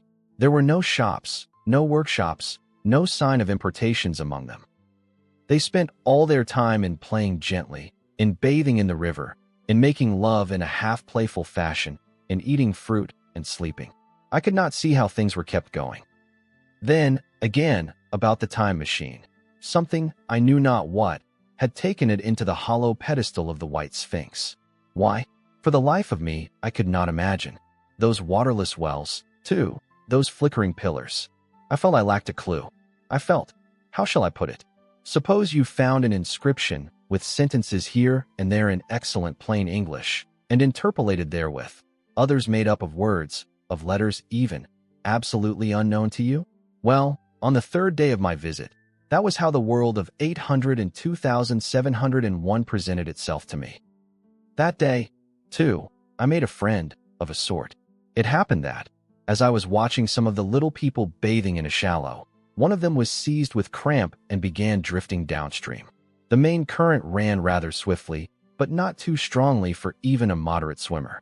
It will give you an idea, therefore, of the strange deficiency in these creatures, when I tell you that none made the slightest attempt to rescue the weakly crying little thing which was drowning before their eyes. When I realized this, I hurriedly slipped off my clothes, and, wading in at a point lower down, I caught the poor mite and drew her safe to land. A little rubbing of the limbs soon brought her round, and I had the satisfaction of seeing she was all right before I left her. I had got to such a low estimate of her kind that I did not expect any gratitude from her. In that, however, I was wrong. This happened in the morning. In the afternoon, I met my little woman, as I believe it was, as I was returning towards my center from an exploration, and she received me with cries of delight and presented me with a big garland of flowers, evidently made for me and me alone. The thing took my imagination. Very possibly I had been feeling desolate. At any rate, I did my best to display my appreciation of the gift. We were soon seated together in a little stone arbor, engaged in conversation, chiefly of smiles. The creature's friendliness affected me exactly as a child's might have done. We passed each other flowers, and she kissed my hands. I did the same to hers. Then I tried talk, and found that her name was Weena, which, though I don't know what it meant, somehow seemed appropriate enough. That was the beginning of a queer friendship which lasted a week, and ended, as I will tell you. She was exactly like a child. She wanted to be with me always. She tried to follow me everywhere, and on my next journey out and about it went to my heart to tire her down, and leave her at last, exhausted and calling after me rather plaintively. But the problems of the world had to be mastered. I had not, I said to myself, come into the future to carry on a miniature flirtation. Yet her distress when I left her was very great. Her expostulations at the parting were sometimes frantic, and I think, altogether, I had as much trouble as comfort from her devotion. Nevertheless, she was, somehow, a very great comfort. I thought it was mere childish affection that made her cling to me. Until it was too late, I did not clearly know what I had inflicted upon her when I left her. Nor until it was too late did I clearly understand what she was to me. For, by merely seeming fond of me, and showing in her weak, futile way that she cared for me, the little doll of a creature presently gave my return to the neighborhood of the White Sphinx almost the feeling of coming home, and I would watch for her tiny figure of white and gold so soon as I came over the hill. It was from her, too, that I learnt that fear had not yet left the world. She was fearless enough in the daylight, and she had the oddest confidence in me. For once, in a foolish moment, I made threatening grimaces at her, and she simply laughed at them. But she dreaded the dark, dreaded shadows, dreaded black things. Darkness to her was the one thing dreadful. It was a singularly passionate emotion, and it set me thinking and observing.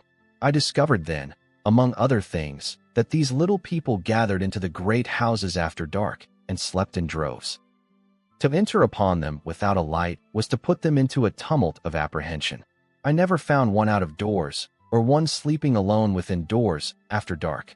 Yet I was still such a blockhead that I missed the lesson of that fear, and in spite of Weena's distress, I insisted upon sleeping away from these slumbering multitudes. It troubled her greatly, but in the end her odd affection for me triumphed, and for 5 of the nights of our acquaintance, including the last night of all, she slept with her head pillowed on my arm. But my story slips away from me as I speak of her. It must have been the night before her rescue that I was awakened about dawn. I had been restless, dreaming most disagreeably that I was drowned, and that sea anemones were feeling over my face with their soft palps. I woke with a start, and with an odd fancy that some grayish animal had just rushed out of the chamber. I tried to get to sleep again, but I felt restless and uncomfortable. It was that dim gray hour when things are just creeping out of darkness, when everything is colorless and clear-cut, and yet unreal. I got up and went down into the great hall, and so out upon the flagstones in front of the palace. I thought I would make a virtue of necessity and see the sunrise. The moon was setting, and the dying moonlight and the first pallor of dawn were mingled in a ghastly half-light. The bushes were inky black, the ground a somber gray, the sky colorless and cheerless. And up the hill I thought I could see ghosts. Several times, as I scanned the slope, I saw white figures. Twice I fancied I saw a solitary white, ape-like creature running rather quickly up the hill, and once near the ruins I saw a leash of them carrying some dark body. They moved hastily. I did not see what became of them. It seemed that they vanished among the bushes. The dawn was still indistinct, you must understand. I was feeling that chill, uncertain, early morning feeling you may have known. I doubted my eyes. As the eastern sky grew brighter, and the light of the day came on, and its vivid coloring returned upon the world once more, I scanned the view keenly. But I saw no vestige of my white figures. They were mere creatures of the half-light. They must have been ghosts, I said. I wonder whence they dated. For a queer notion of Grant Allen's came into my head and amused me. If each generation die and leave ghosts, he argued, the world at last will get overcrowded with them. On that theory they would have grown innumerable some 800,000 years hence, and it was no great wonder to see for it once. But the jest was unsatisfying, and I was thinking of these figures all the morning, until Weena's rescue drove them out of my head. I associated them in some indefinite way with the white animal I had startled in my first passionate search for the time machine. But Weena was a pleasant substitute. Yet all the same, they were soon destined to take far deadlier possession of my mind.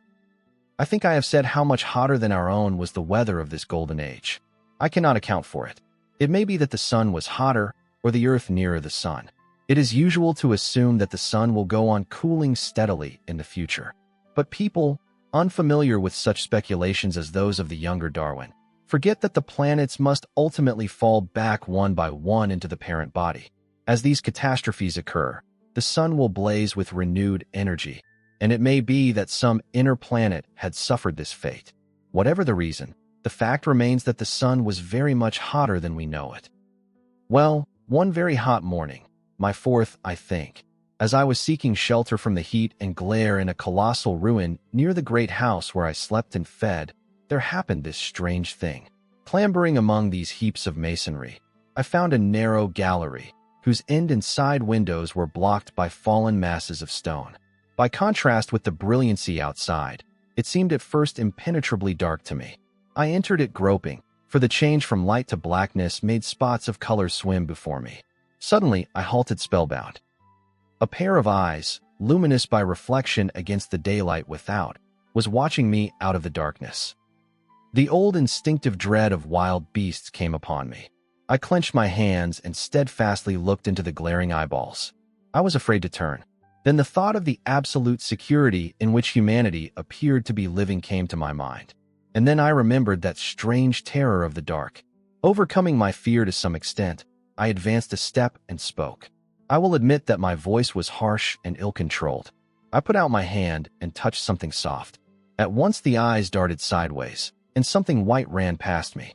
I turned with my heart in my mouth, and saw a queer little ape-like figure, its head held down in a peculiar manner, running across the sunlit space behind me.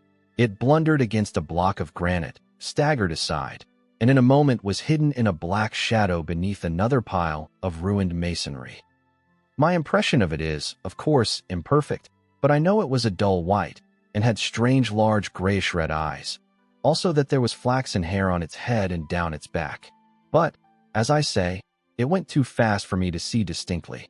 I cannot even say whether it ran on all fours or only with its forearms held very low. After an instant's pause, I followed it into the second heap of ruins. I could not find it at first. But, after a time in the profound obscurity, I came upon one of those round, well-like openings of which I have told you, half closed by a fallen pillar. A sudden thought came to me. Could this thing have vanished down the shaft? I lit a match, and, looking down, I saw a small, white, moving creature with large bright eyes which regarded me steadfastly as it retreated. It made me shudder. It was so like a human spider. It was clambering down the wall, and now I saw for the first time a number of metal foot and hand rests forming a kind of ladder down the shaft. Then the light burned my fingers and fell out of my hand, going out as it dropped, and when I had lit another the little monster had disappeared. I do not know how long I sat peering down that well. It was not for some time that I could succeed in persuading myself that the thing I had seen was human. But, gradually, the truth dawned on me, that man had not remained one species, but had differentiated into two distinct animals, that my graceful children of the upper world were not the sole descendants of our generation, but that this bleached, obscene, nocturnal thing, which had flashed before me, was also heir to all the ages. I thought of the flickering pillars and of my theory of an underground ventilation. I began to suspect their true import. And what, I wondered, was this lemur doing in my scheme of a perfectly balanced organization? How was it related to the indolent serenity of the beautiful overworlders? And what was hidden down there, at the foot of that shaft? I sat upon the edge of the well telling myself that, at any rate, there was nothing to fear, and that there I must descend for the solution of my difficulties. And withal I was absolutely afraid to go. As I hesitated, two of the beautiful upperworld people came running in their amorous sport across the daylight in the shadow. The male pursued the female, flinging flowers at her as he ran. They seemed distressed to find me, my arm against the overturned pillar, peering down the well.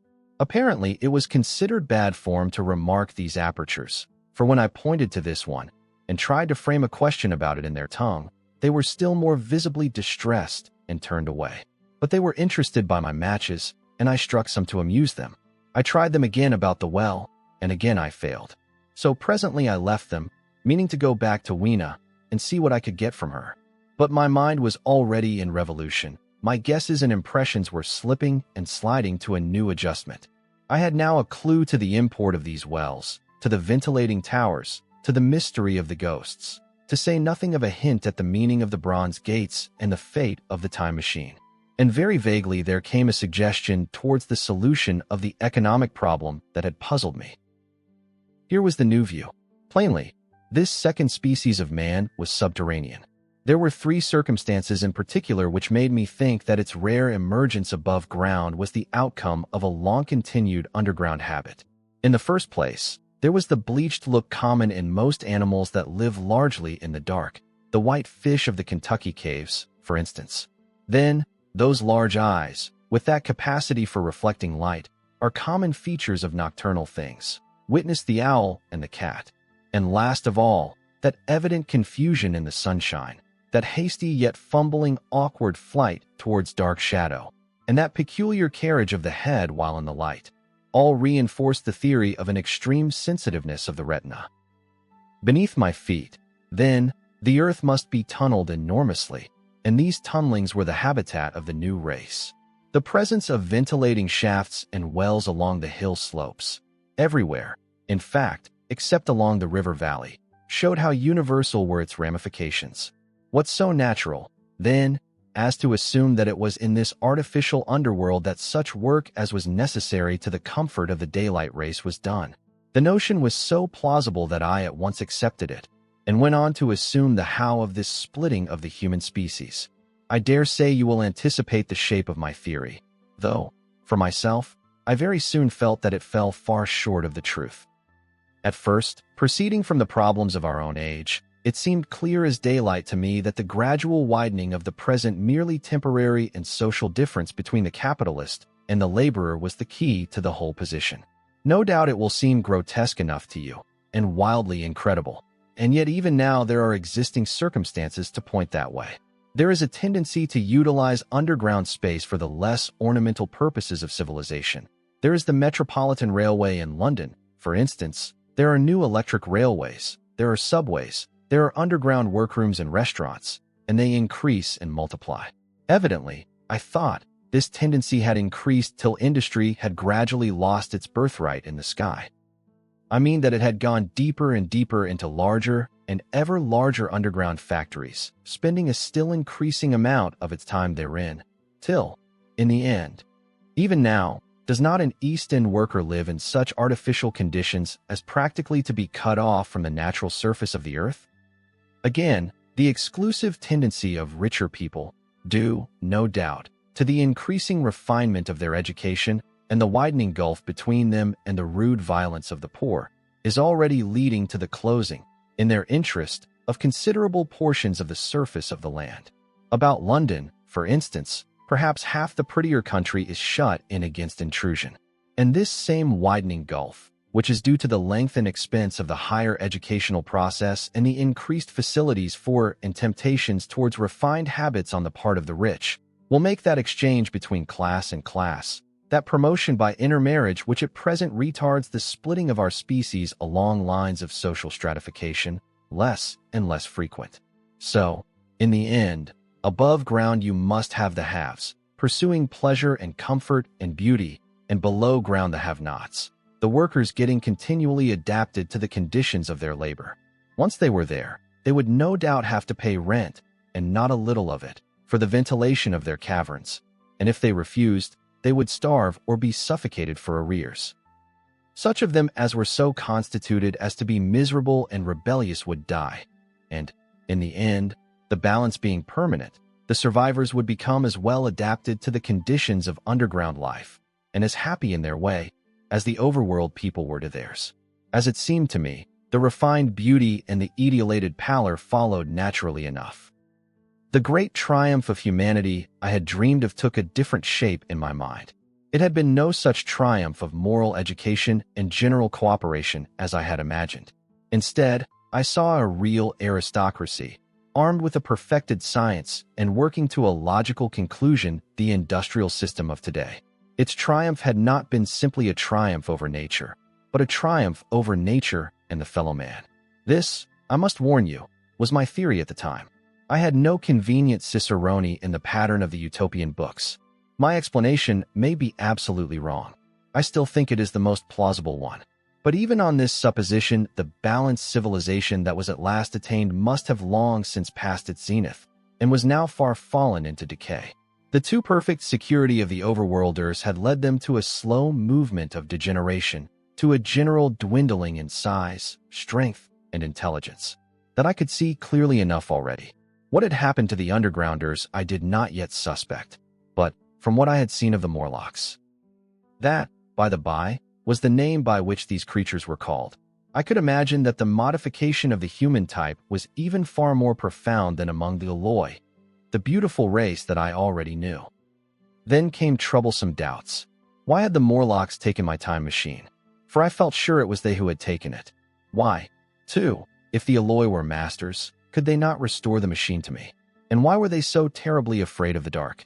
I proceeded, as I have said, to question Weena about this underworld, but here again I was disappointed.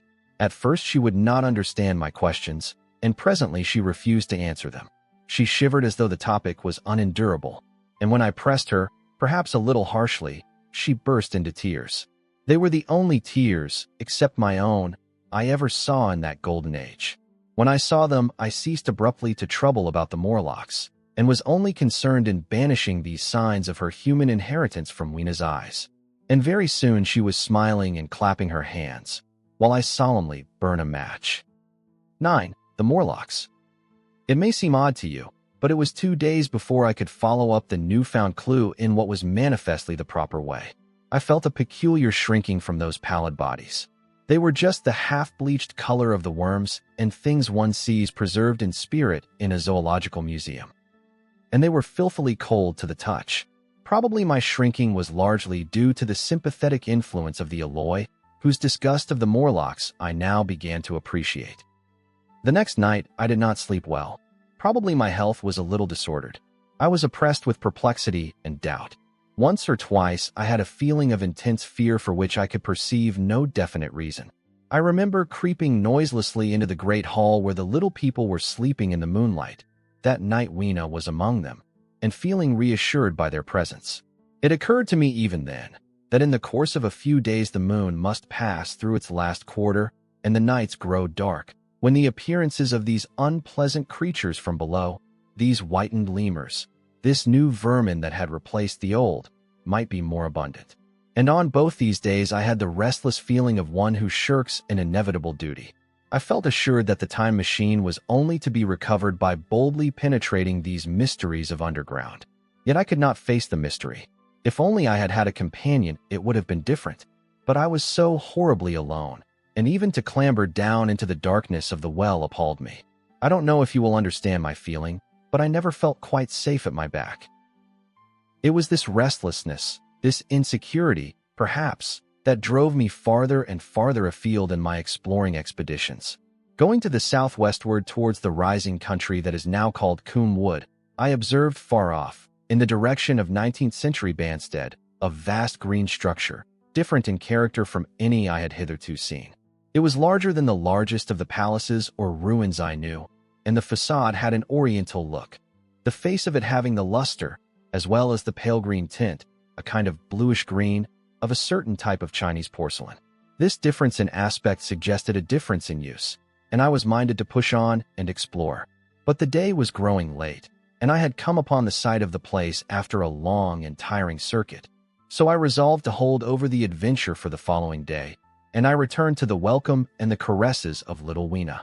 But next morning I perceived clearly enough that my curiosity regarding the palace of green porcelain was a piece of self-deception, to enable me to shirk, by another day, an experience I dreaded. I resolved I would make the descent without further waste of time, and started out in the early morning towards a well near the ruins of granite and aluminium. Little Weena ran with me. She danced beside me to the well, but when she saw me lean over the mouth and look downward, she seemed strangely disconcerted. "Goodbye, little Weena," I said, kissing her. And then putting her down, I began to feel over the parapet for the climbing hooks. Rather hastily, I may as well confess, for I feared my courage might leak away. At first she watched me in amazement. Then she gave a most piteous cry, and running to me, she began to pull at me with her little hands. I think her opposition nerved me rather to proceed. I shook her off, perhaps a little roughly, and in another moment I was in the throat of the well. I saw her agonized face over the parapet, and smiled to reassure her. Then I had to look down at the unstable hooks to which I clung. I had to clamber down a shaft of perhaps 200 yards.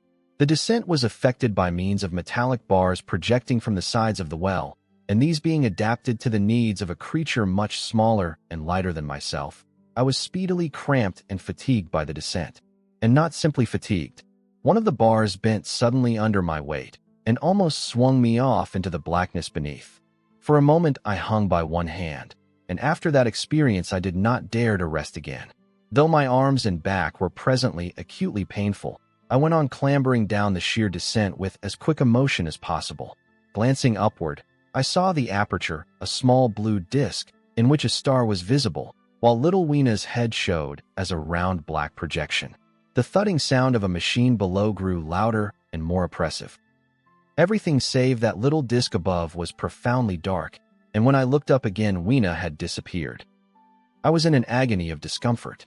I had some thought of trying to go up the shaft again and leave the underworld alone. But even while I turned this over in my mind, I continued to descend. At last, with intense relief, I saw dimly coming up, a foot to the right of me, a slender loophole in the wall. Swinging myself in, I found it was the aperture of a narrow horizontal tunnel in which I could lie down and rest. It was not too soon. My arms ached, my back was cramped, and I was trembling with the prolonged terror of a fall. Besides this, The unbroken darkness had had a distressing effect upon my eyes. The air was full of the throb and hum of machinery pumping air down the shaft. I do not know how long I lay. I was roused by a soft hand touching my face. Starting up in the darkness, I snatched at my matches and, hastily striking one, I saw 3 stooping white creatures similar to the one I had seen above ground in the ruin, hastily retreating before the light. Living, as they did, in what appeared to me impenetrable darkness, their eyes were abnormally large and sensitive, just as are the pupils of the abysmal fishes, and they reflected the light in the same way. I have no doubt they could see me in that rayless obscurity, and they did not seem to have any fear of me apart from the light. But, so soon as I struck a match in order to see them, they fled incontinently, vanishing into dark gutters and tunnels, from which their eyes glared at me in the strangest fashion. I tried to call to them, but the language they had was apparently different from that of the overworld people, so that I was needs left to my own unaided efforts, and the thought of flight before exploration was even then in my mind. But I said to myself, "You are in for it now," and, feeling my way along the tunnel, I found the noise of machinery grow louder. Presently the walls fell away from me, and I came to a large open space, and striking another match, saw that I had entered a vast arched cavern, which stretched into utter darkness beyond the range of my light. The view I had of it was as much as one could see in the burning of a match. Necessarily my memory is vague. Great shapes like big machines rose out of the dimness and cast grotesque black shadows, in which dim spectral Morlocks sheltered from the glare. The place, by the by, was very stuffy and oppressive, and the faint halidus of freshly shed blood was in the air. Some way down the central vista was a little table of white metal, laid with what seemed a meal. The Morlocks at any rate were carnivorous. Even at the time, I remember wondering what large animal could have survived to furnish the red joint I saw. It was all very indistinct. The heavy smell, the big, unmeaning shapes, the obscene figures lurking in the shadows, and only waiting for the darkness to come at me again. Then the match burnt down and stung my fingers, and fell, a wriggling red spot in the blackness. I have thought since how particularly ill-equipped I was for such an experience. When I had started with the time machine, I had started with the absurd assumption that the men of the future would certainly be infinitely ahead of ourselves in all their appliances. I had come without arms, without medicine, without anything to smoke. At times I missed tobacco frightfully, even without enough matches. If only I had thought of a Kodak, I could have flashed that glimpse of the underworld in a second and examined it at leisure. But, as it was, I stood there with only the weapons and the powers that nature had endowed me with: hands, feet, and teeth. These, and 4 safety matches that still remained to me. I was afraid to push my way in among all this machinery in the dark, and it was only with my last glimpse of light I discovered that my store of matches had run low. It had never occurred to me until that moment that there was any need to economize them, and I had wasted almost half the box in astonishing the overworlders, to whom fire was a novelty. Now, as I say, I had 4 left, and while I stood in the dark, a hand touched mine.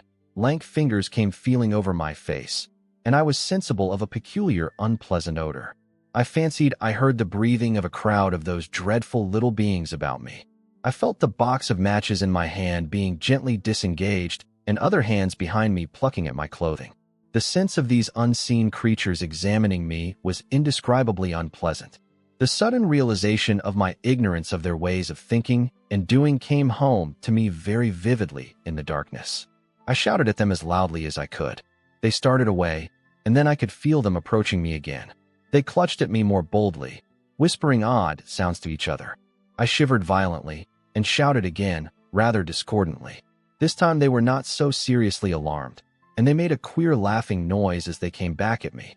I will confess I was horribly frightened. I determined to strike another match and escape under the protection of its glare. I did so, and eking out the flicker with a scrap of paper from my pocket, I made good my retreat to the narrow tunnel. But I had scarce entered this when my light was blown out, and in the blackness I could hear the Morlocks rustling like wind among leaves and pattering like the rain as they hurried after me. In a moment I was clutched by several hands, and there was no mistaking that they were trying to haul me back. I struck another light and waved it in their dazzled faces. You can scarce imagine how nauseatingly inhuman they looked. Those pale, chinless faces and great, lidless, pinkish-gray eyes, as they stared in their blindness and bewilderment. But I did not stay to look, I promise you. I retreated again, and when my second match had ended, I struck my third. It had almost burnt through when I reached the opening into the shaft. I lay down on the edge, for the throb of the great pump below made me giddy. Then I felt sideways for the projecting hooks, and, as I did so, my feet were grasped from behind, and I was violently tugged backward. I lit my last match, and it incontinently went out. But I had my hand on the climbing bars now, and, kicking violently, I disengaged myself from the clutches of the Morlocks, and was speedily clambering up the shaft, while they stayed peering and blinking up at me. All but one little wretch who followed me for some way, and well-nigh secured my boot as a trophy. That climb seemed interminable to me. With the last 20 or 30 feet of it, a deadly nausea came upon me. I had the greatest difficulty in keeping my hold. The last few yards was a frightful struggle against this faintness. Several times my head swam, and I felt all the sensations of falling. At last, however, I got over the well-mouth somehow, and staggered out of the ruin into the blinding sunlight. I fell upon my face. Even the soil smelt sweet and clean. Then I remember Weena kissing my hands and ears, and the voices of others among the alloy. Then, for a time, I was insensible. When night came. Now, indeed, I seemed in a worse case than before. Hitherto, except during my night's anguish at the loss of the time machine, I had felt a sustaining hope of ultimate escape, but that hope was staggered by these new discoveries. Hitherto, I had merely thought myself impeded by the childish simplicity of the little people and by some unknown forces which I had only to understand to overcome. But there was an altogether new element in the sickening quality of the Morlocks, a something inhuman and malign. Instinctively I loathed them. Before, I had felt as a man might feel who had fallen into a pit. My concern was with the pit and how to get out of it. Now I felt like a beast in a trap, whose enemy would come upon him soon. The enemy I dreaded may surprise you. It was the darkness of the new moon. Weena had put this into my head by some at first incomprehensible remarks about the dark nights. It was not now such a very difficult problem to guess what the coming dark nights might mean. The moon was on the wane. Each night there was a longer interval of darkness, and I now understood to some slight degree at least the reason of the fear of the little upper-world people for the dark. I wondered vaguely what foul villainy it might be that the Morlocks did under the new moon. I felt pretty sure now that my second hypothesis was all wrong. The upper-world people might once have been the favored aristocracy, and the Morlocks their mechanical servants, but that had long since passed away. The two species that had resulted from the evolution of man were sliding down towards, or had already arrived at, an altogether new relationship. The alloy, like the Carlavignan kings, had decayed to a mere beautiful futility. They still possessed the earth on sufferance, since the Morlocks, subterranean for innumerable generations, had come at last to find the Dalet's surface intolerable. And the Morlocks made their garments, I inferred, and maintained them in their habitual needs, perhaps through the survival of an old habit of service. They did it as a standing horse paws with his foot, or as a man enjoys killing animals in sport, because ancient and departed necessities had impressed it on the organism. But, clearly, the old order was already in part reversed. The nemesis of the delicate ones was creeping on apace. Ages ago, thousands of generations ago, man had thrust his brother man out of the ease and the sunshine. And now that brother was coming back, changed. Already the alloy had begun to learn one old lesson anew. They were becoming reacquainted with fear. And suddenly there came into my head the memory of the meat I had seen in the underworld. It seemed odd how it floated into my mind, not stirred up as it were by the current of my meditations, but coming in almost like a question from outside. I tried to recall the form of it. I had a vague sense of something familiar, but I could not tell what it was at the time. Still, however helpless the little people in the presence of their mysterious fear, I was differently constituted. I came out of this age of ours, this ripe prime of the human race, when fear does not paralyze and mystery has lost its terrors. I at least would defend myself. Without further delay, I determined to make myself arms and a fastness where I might sleep. With that refuge as a base, I could face this strange world with some of that confidence I had lost in realizing to what creatures night by night I lay exposed. I felt I could never sleep again until my bed was secure from them. I shuddered with horror to think how they must already have examined me. I wandered during the afternoon along the valley of the Thames, but found nothing that commended itself to my mind as inaccessible. All the buildings and trees seemed easily practicable to such dexterous climbers as the Morlocks, to judge by their wells, must be. Then the tall pinnacles of the palace of green porcelain and the polished gleam of its walls came back to my memory. And in the evening, taking Weena like a child upon my shoulder, I went up the hills towards the southwest. The distance, I had reckoned, was 7 or 8 miles, but it must have been nearer 18. I had first seen the place on a moist afternoon when distances are deceptively diminished. In addition, the heel of one of my shoes was loose, and a nail was working through the sole. They were comfortable old shoes I wore about indoors, so that I was lame. And it was already long past sunset when I came in sight of the palace, silhouetted black against the pale yellow of the sky. Weena had been hugely delighted when I began to carry her, but after a while she desired me to let her down, and ran along by the side of me, occasionally darting off on either hand to pick flowers to stick in my pockets. My pockets had always puzzled Weena, but at the last she had concluded that they were an eccentric kind of vases for floral decoration. At least she utilized them for that purpose. And that reminds me, in changing my jacket I found. The time traveler paused, put his hand into his pocket, and silently placed 2 withered flowers, not unlike very large white mallows, upon the little table. Then he resumed his narrative. As the hush of evening crept over the world, and we proceeded over the hill crest towards Wimbledon, Weena grew tired and wanted to return to the house of gray stone. But I pointed out the distant pinnacles of the palace of green porcelain to her, and contrived to make her understand that we were seeking a refuge there from her fear. You know that great pause that comes upon things before the dusk? Even the breeze stops in the trees. To me, there is always an air of expectation about that evening stillness. The sky was clear, remote, and empty save for a few horizontal bars far down in the sunset. Well, that night the expectation took the color of my fears. In that darkling calm my senses seemed preternaturally sharpened. I fancied I could even feel the hollowness of the ground beneath my feet. Could, indeed, almost see through it the Morlocks on their anthill going hither and thither and waiting for the dark. In my excitement, I fancied that they would receive my invasion of their burrows as a declaration of war. And why had they taken my time machine? So we went on in the quiet, and the twilight deepened into night. The clear blue of the distance faded, and one star after another came out. The ground grew dim, and the trees black.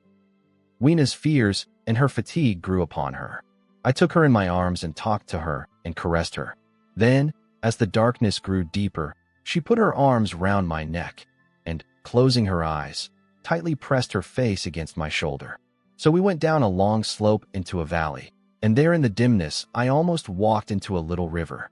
This I waded, and went up the opposite side of the valley, past a number of sleeping houses, and by a statue, a faun or some such figure, minus the head. Here too were acacias. So far I had seen nothing of the Morlocks, but it was yet early in the night, and the darker hours before the old moon rose were still to come. From the brow of the next hill I saw a thick wood spreading wide and black before me. I hesitated at this. I could see no end to it, either to the right or the left. Feeling tired, my feet, in particular, were very sore. I carefully lowered Weena from my shoulder as I halted, and sat down upon the turf. I could no longer see the palace of green porcelain, and I was in doubt of my direction. I looked into the thickness of the wood and thought of what it might hide. Under that dense tangle of branches one would be out of sight of the stars. Even were there no other lurking danger, a danger I did not care to let my imagination loose upon, there would still be all the roots to stumble over and the tree boles to strike against. I was very tired, too, after the excitements of the day. So I decided that I would not face it, but would pass the night upon the open hill. Weena, I was glad to find, was fast asleep. I carefully wrapped her in my jacket and sat down beside her to wait for the moonrise. The hillside was quiet and deserted, but from the black of the wood there came now and then a stir of living things. Above me shone the stars, for the night was very clear. I felt a certain sense of friendly comfort in their twinkling. All the old constellations had gone from the sky. However, that slow movement, which is imperceptible in 100 human lifetimes, had long since rearranged them in unfamiliar groupings. But the Milky Way, it seemed to me, was still the same tattered streamer of stardust as of yore. Southward, as I judged it, was a very bright red star that was new to me. It was even more splendid than our own green Sirius. And amid all these scintillating points of light, one bright planet shone kindly and steadily like the face of an old friend. Looking at these stars suddenly dwarfed my own troubles and all the gravities of terrestrial life. I thought of their unfathomable distance and the slow, inevitable drift of their movements out of the unknown past into the unknown future. I thought of the great precessional cycle that the pole of the Earth describes. Only 40 times had that silent revolution occurred during all the years that I had traversed. And during these few revolutions, all the activity, all the traditions, the complex organizations, the nations, languages, literatures, aspirations, even the mere memory of man as I knew him, had been swept out of existence. Instead were these frail creatures who had forgotten their high ancestry, and the white things of which I went in terror. Then I thought of the great fear that was between the two species, and for the first time, with a sudden shiver, came the clear knowledge of what the meat I had seen might be. Yet it was too horrible. I looked at little Weena sleeping beside me, her face white and star-like under the stars, and forthwith dismissed the thought. Through that long night, I held my mind off the Morlocks as well as I could, and whiled away the time by trying to fancy I could find signs of the old constellations in the new confusion. The sky kept very clear, except for a hazy cloud or so. No doubt I dozed at times. Then, as my vigil wore on, came a faintness in the eastward sky, like the reflection of some colorless fire, and the old moon rose, thin and peaked and white. And close behind, and overtaking it, and overflowing it, the dawn came, pale at first, and then growing pink and warm. No Morlocks had approached us. Indeed, I had seen none upon the hill that night. And in the confidence of renewed day, it almost seemed to me that my fear had been unreasonable. I stood up and found my foot with the loose heel swollen at the ankle and painful under the heel. So I sat down again, took off my shoes, and flung them away. I awakened Weena, and we went down into the wood, now green and pleasant instead of black and forbidding. We found some fruit wherewith to break our fast. We soon met others of the dainty ones, laughing and dancing in the sunlight, as though there was no such thing in nature as the night. And then I thought once more of the meat that I had seen. I felt assured now of what it was, and from the bottom of my heart, I pitied this last feeble rill from the great flood of humanity. Clearly, at some time in the long ago of human decay, the Morlocks' food had run short. Possibly they had lived on rats and such like vermin. Even now man is far less discriminating and exclusive in his food than he was, far less than any monkey. His prejudice against human flesh is no deep-seated instinct. And so these inhuman sons of men. I tried to look at the thing in a scientific spirit. After all, they were less human and more remote than our cannibal ancestors of 3,000 or 4,000 years ago. And the intelligence that would have made this state of things a torment had gone. Why should I trouble myself? These alloy were mere fatted cattle, which the ant-like Morlocks preserved and preyed upon, probably saw to the breeding of. And there was Weena dancing at my side. Then I tried to preserve myself from the horror that was coming upon me, by regarding it as a rigorous punishment of human selfishness. Man had been content to live in ease and delight upon the labors of his fellow man, had taken necessity as his watchword and excuse, and in the fullness of time necessity had come home to him. I even tried a Carlyle-like scorn of this wretched aristocracy in decay. But this attitude of mind was impossible. However great their intellectual degradation, the alloy had kept too much of the human form not to claim my sympathy, and to make me perforce a sharer in their degradation and their fear.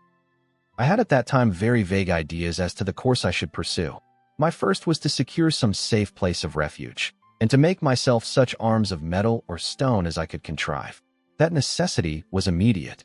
In the next place, I hoped to procure some means of fire, so that I should have the weapon of a torch at hand, for nothing, I knew, would be more efficient against these Morlocks. Then I wanted to arrange some contrivance to break open the doors of bronze under the White Sphinx. I had in mind a battering ram. I had a persuasion that if I could enter those doors and carry a blaze of light before me, I should discover the time machine and escape. I could not imagine the Morlocks were strong enough to move it far away. Weena I had resolved to bring with me to our own time. And turning such schemes over in my mind, I pursued our way towards the building which my fancy had chosen as our dwelling. 11. The Palace of Green Porcelain. I found the Palace of Green Porcelain, when we approached it about noon, deserted and falling into ruin. Only ragged vestiges of glass remained in its windows, and great sheets of the green facing had fallen away from the corroded metallic framework. It lay very high upon a turfy down, and looking northeastward before I entered it, I was surprised to see a large estuary, or even creek, where I judged Wandsworth and Battersea must once have been. I thought then, though I never followed up the thought, of what might have happened, or might be happening, to the living things in the sea. The material of the palace proved on examination to be indeed porcelain, and along the face of it I saw an inscription in some unknown character. I thought, rather foolishly, that Weena might help me to interpret this, but I only learnt that the bare idea of writing had never entered her head. She always seemed to me, I fancy, more human than she was, perhaps because her affection was so human. Within the big valves of the door, which were open and broken, we found, instead of the customary hall, a long gallery lit by many side windows. At the first glance I was reminded of a museum. The tiled floor was thick with dust, and a remarkable array of miscellaneous objects was shrouded in the same gray covering. Then I perceived, standing strange and gaunt in the center of the hall, what was clearly the lower part of a huge skeleton.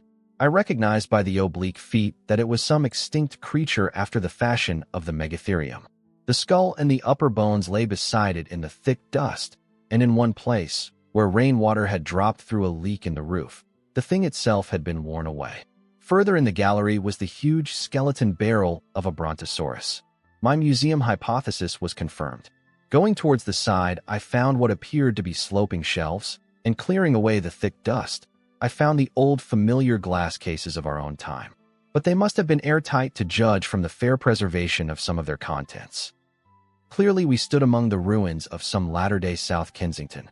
Here, apparently, was the paleontological section, and a very splendid array of fossils it must have been, though the inevitable process of decay that had been staved off for a time, and had, through the extinction of bacteria and fungi, lost 99/100ths of its force, was nevertheless, with extreme sureness if with extreme slowness at work again upon all its treasures. Here and there I found traces of the little people in the shape of rare fossils broken to pieces or threaded in strings upon reeds. And the cases had in some instances been bodily removed, by the Morlocks, as I judged. The place was very silent. The thick dust deadened our footsteps. Weena, who had been rolling a sea urchin down the sloping glass of a case, presently came, as I stared about me, and very quietly took my hand and stood beside me. And at first I was so much surprised by this ancient monument of an intellectual age that I gave no thought to the possibilities it presented. Even my preoccupation about the time machine receded a little from my mind. To judge from the size of the place, this palace of green porcelain had a great deal more in it than a gallery of paleontology, possibly historical galleries. It might be, even a library. To me, at least in my present circumstances, these would be vastly more interesting than this spectacle of old-time geology and decay. Exploring, I found another short gallery running transversely to the first. This appeared to be devoted to minerals, and the sight of a block of sulfur set my mind running on gunpowder. But I could find no saltpetre, indeed, no nitrates of any kind. Doubtless they had deliquesced ages ago. Yet the sulfur hung in my mind and set up a train of thinking. As for the rest of the contents of that gallery, though on the whole they were the best preserved of all I saw, I had little interest. I am no specialist in mineralogy, and I went on down a very ruinous aisle running parallel to the first hall I had entered. Apparently this section had been devoted to natural history, but everything had long since passed out of recognition. A few shriveled and blackened vestiges of what had once been stuffed animals, desiccated mummies in jars that had once held spirit, a brown dust of departed plants. That was all. I was sorry for that, because I should have been glad to trace the patient readjustments by which the conquest of animated nature had been attained. Then we came to a gallery of simply colossal proportions, but singularly ill-lit, the floor of it running downward at a slight angle from the end at which I entered. At intervals, white globes hung from the ceiling, many of them cracked and smashed, which suggested that originally the place had been artificially lit. Here I was more in my element, for rising on either side of me were the huge bulks of big machines, all greatly corroded and many broken down, but some still fairly complete. You know, I have a certain weakness for mechanism, and I was inclined to linger among these, the more so as for the most part they had the interest of puzzles, and I could make only the vaguest guesses at what they were for. I fancied that if I could solve their puzzles, I should find myself in possession of powers that might be of use against the Morlocks.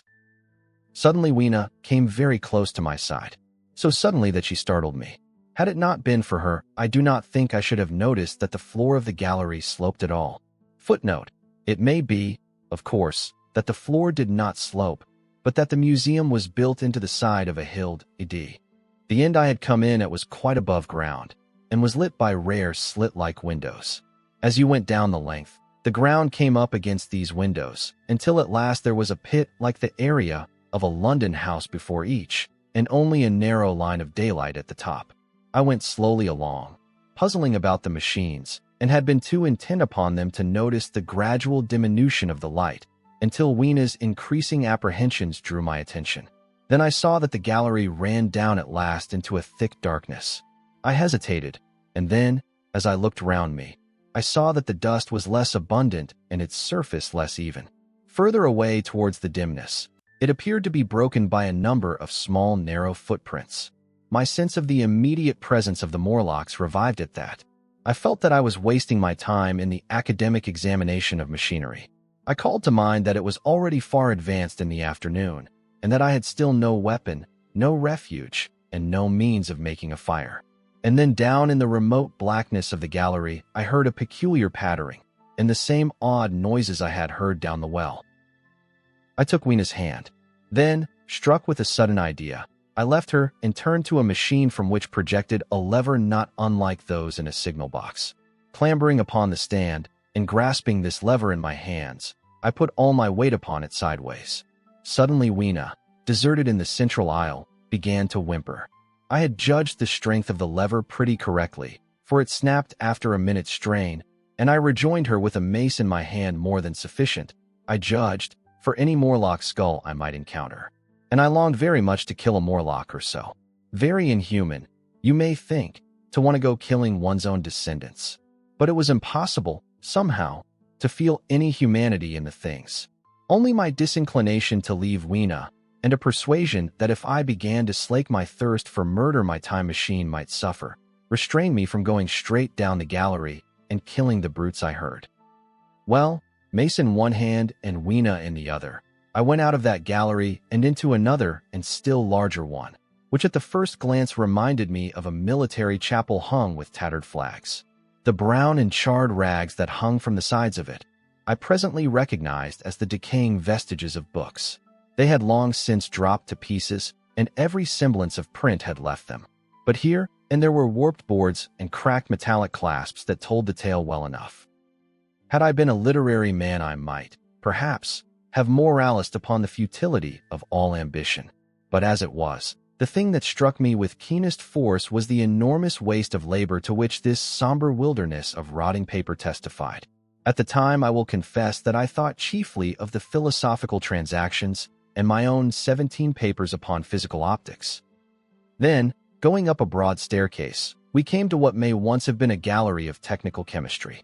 And here I had not a little hope of useful discoveries. Except at one end where the roof had collapsed, this gallery was well preserved. I went eagerly to every unbroken case, and at last, in one of the really airtight cases, I found a box of matches. Very eagerly I tried them. They were perfectly good. They were not even damp. I turned to Weena. "Dance," I cried to her in her own tongue. For now I had a weapon indeed against the horrible creatures we feared. And so, in that derelict museum, upon the thick soft carpeting of dust, to Weena's huge delight, I solemnly performed a kind of composite dance, whistling the land of the Leal as cheerfully as I could. In part it was a modest can-can, in part a step dance, in part a skirt dance, so far as my tailcoat permitted, and in part original. For I am naturally inventive, as you know. Now, I still think that for this box of matches to have escaped the wear of time for immemorial years was a most strange. As for me, it was a most fortunate thing. Yet, oddly enough, I found a far unlikelier substance, and that was camphor. I found it in a sealed jar that by chance, I suppose, had been really hermetically sealed. I fancied at first that it was paraffin wax and smashed the glass accordingly. But the odor of camphor was unmistakable. In the universal decay this volatile substance had chanced to survive, perhaps through many thousands of centuries. It reminded me of a sepia painting I had once seen done from the ink of a fossil belemnite that must have perished and become fossilized millions of years ago. I was about to throw it away, but I remembered that it was inflammable and burnt with a good bright flame, was, in fact, an excellent candle, and I put it in my pocket. I found no explosives, however, nor any means of breaking down the bronze doors. As yet my iron crowbar was the most helpful thing I had chanced upon. Nevertheless, I left that gallery greatly elated. I cannot tell you all the story of that long afternoon. It would require a great effort of memory to recall my explorations in it all the proper order. I remember a long gallery of rusting stands of arms, and how I hesitated between my crowbar and a hatchet or a sword. I could not carry both, however, and my bar of iron promised best against the bronze gates. There were numbers of guns, pistols, and rifles. The most were masses of rust, but many were of some new metal and still fairly sound. But any cartridges or powder there may once have been had rotted into dust. One corner I saw was charred and shattered, perhaps, I thought, by an explosion among the specimens. In another place was a vast array of idols, Polynesian, Mexican, Grecian, Phoenician, every country on earth, I should think. And here, yielding to an irresistible impulse, I wrote my name upon the nose of a steatite monster from South America that particularly took my fancy. As the evening drew on, my interest waned. I went through gallery after gallery, dusty, silent, often ruinous, the exhibits sometimes mere heaps of rust and lignite, sometimes fresher. In one place, I suddenly found myself near the model of a tin mine, and then by the merest accident I discovered, in an airtight case, 2 dynamite cartridges. I shouted "Eureka!" and smashed the case with joy. Then came a doubt. I hesitated. Then, selecting a little side gallery, I made my essay. I never felt such a disappointment as I did in waiting 5, 10, 15 minutes for an explosion that never came. Of course the things were dummies, as I might have guessed from their presence. I really believe that had they not been so, I should have rushed off incontinently and blown sphinx, bronze doors, and as it proved, my chances of finding the time machine altogether into non-existence. It was after that, I think, that we came to a little open court within the palace. It was turfed and had 3 fruit trees, so we rested and refreshed ourselves. Towards sunset, I began to consider our position. Night was creeping upon us, and my inaccessible hiding place had still to be found. But that troubled me very little now. I had in my possession a thing that was, perhaps, the best of all defenses against the Morlocks. I had matches. I had the camphor in my pocket, too, if a blaze were needed. It seemed to me that the best thing we could do would be to pass the night in the open, protected by a fire. In the morning, there was the getting of the time machine. Towards that, as yet, I had only my iron mace. But now, with my growing knowledge, I felt very differently towards those bronze doors. Up to this, I had refrained from forcing them, largely because of the mystery on the other side. They had never impressed me as being very strong, and I hoped to find my bar of iron not altogether inadequate for the work. 12. In the darkness. We emerged from the palace while the sun was still in part above the horizon. I was determined to reach the White Sphinx early the next morning, and ere the dusk I purposed pushing through the woods that had stopped me on the previous journey. My plan was to go as far as possible that night, and then, building a fire, to sleep in the protection of its glare. Accordingly, as we went along, I gathered any sticks or dried grass I saw, and presently had my arms full of such litter. Thus loaded, our progress was slower than I had anticipated, and besides Weena was tired. And I, also, began to suffer from sleepiness too. so that it was full night before we reached the wood.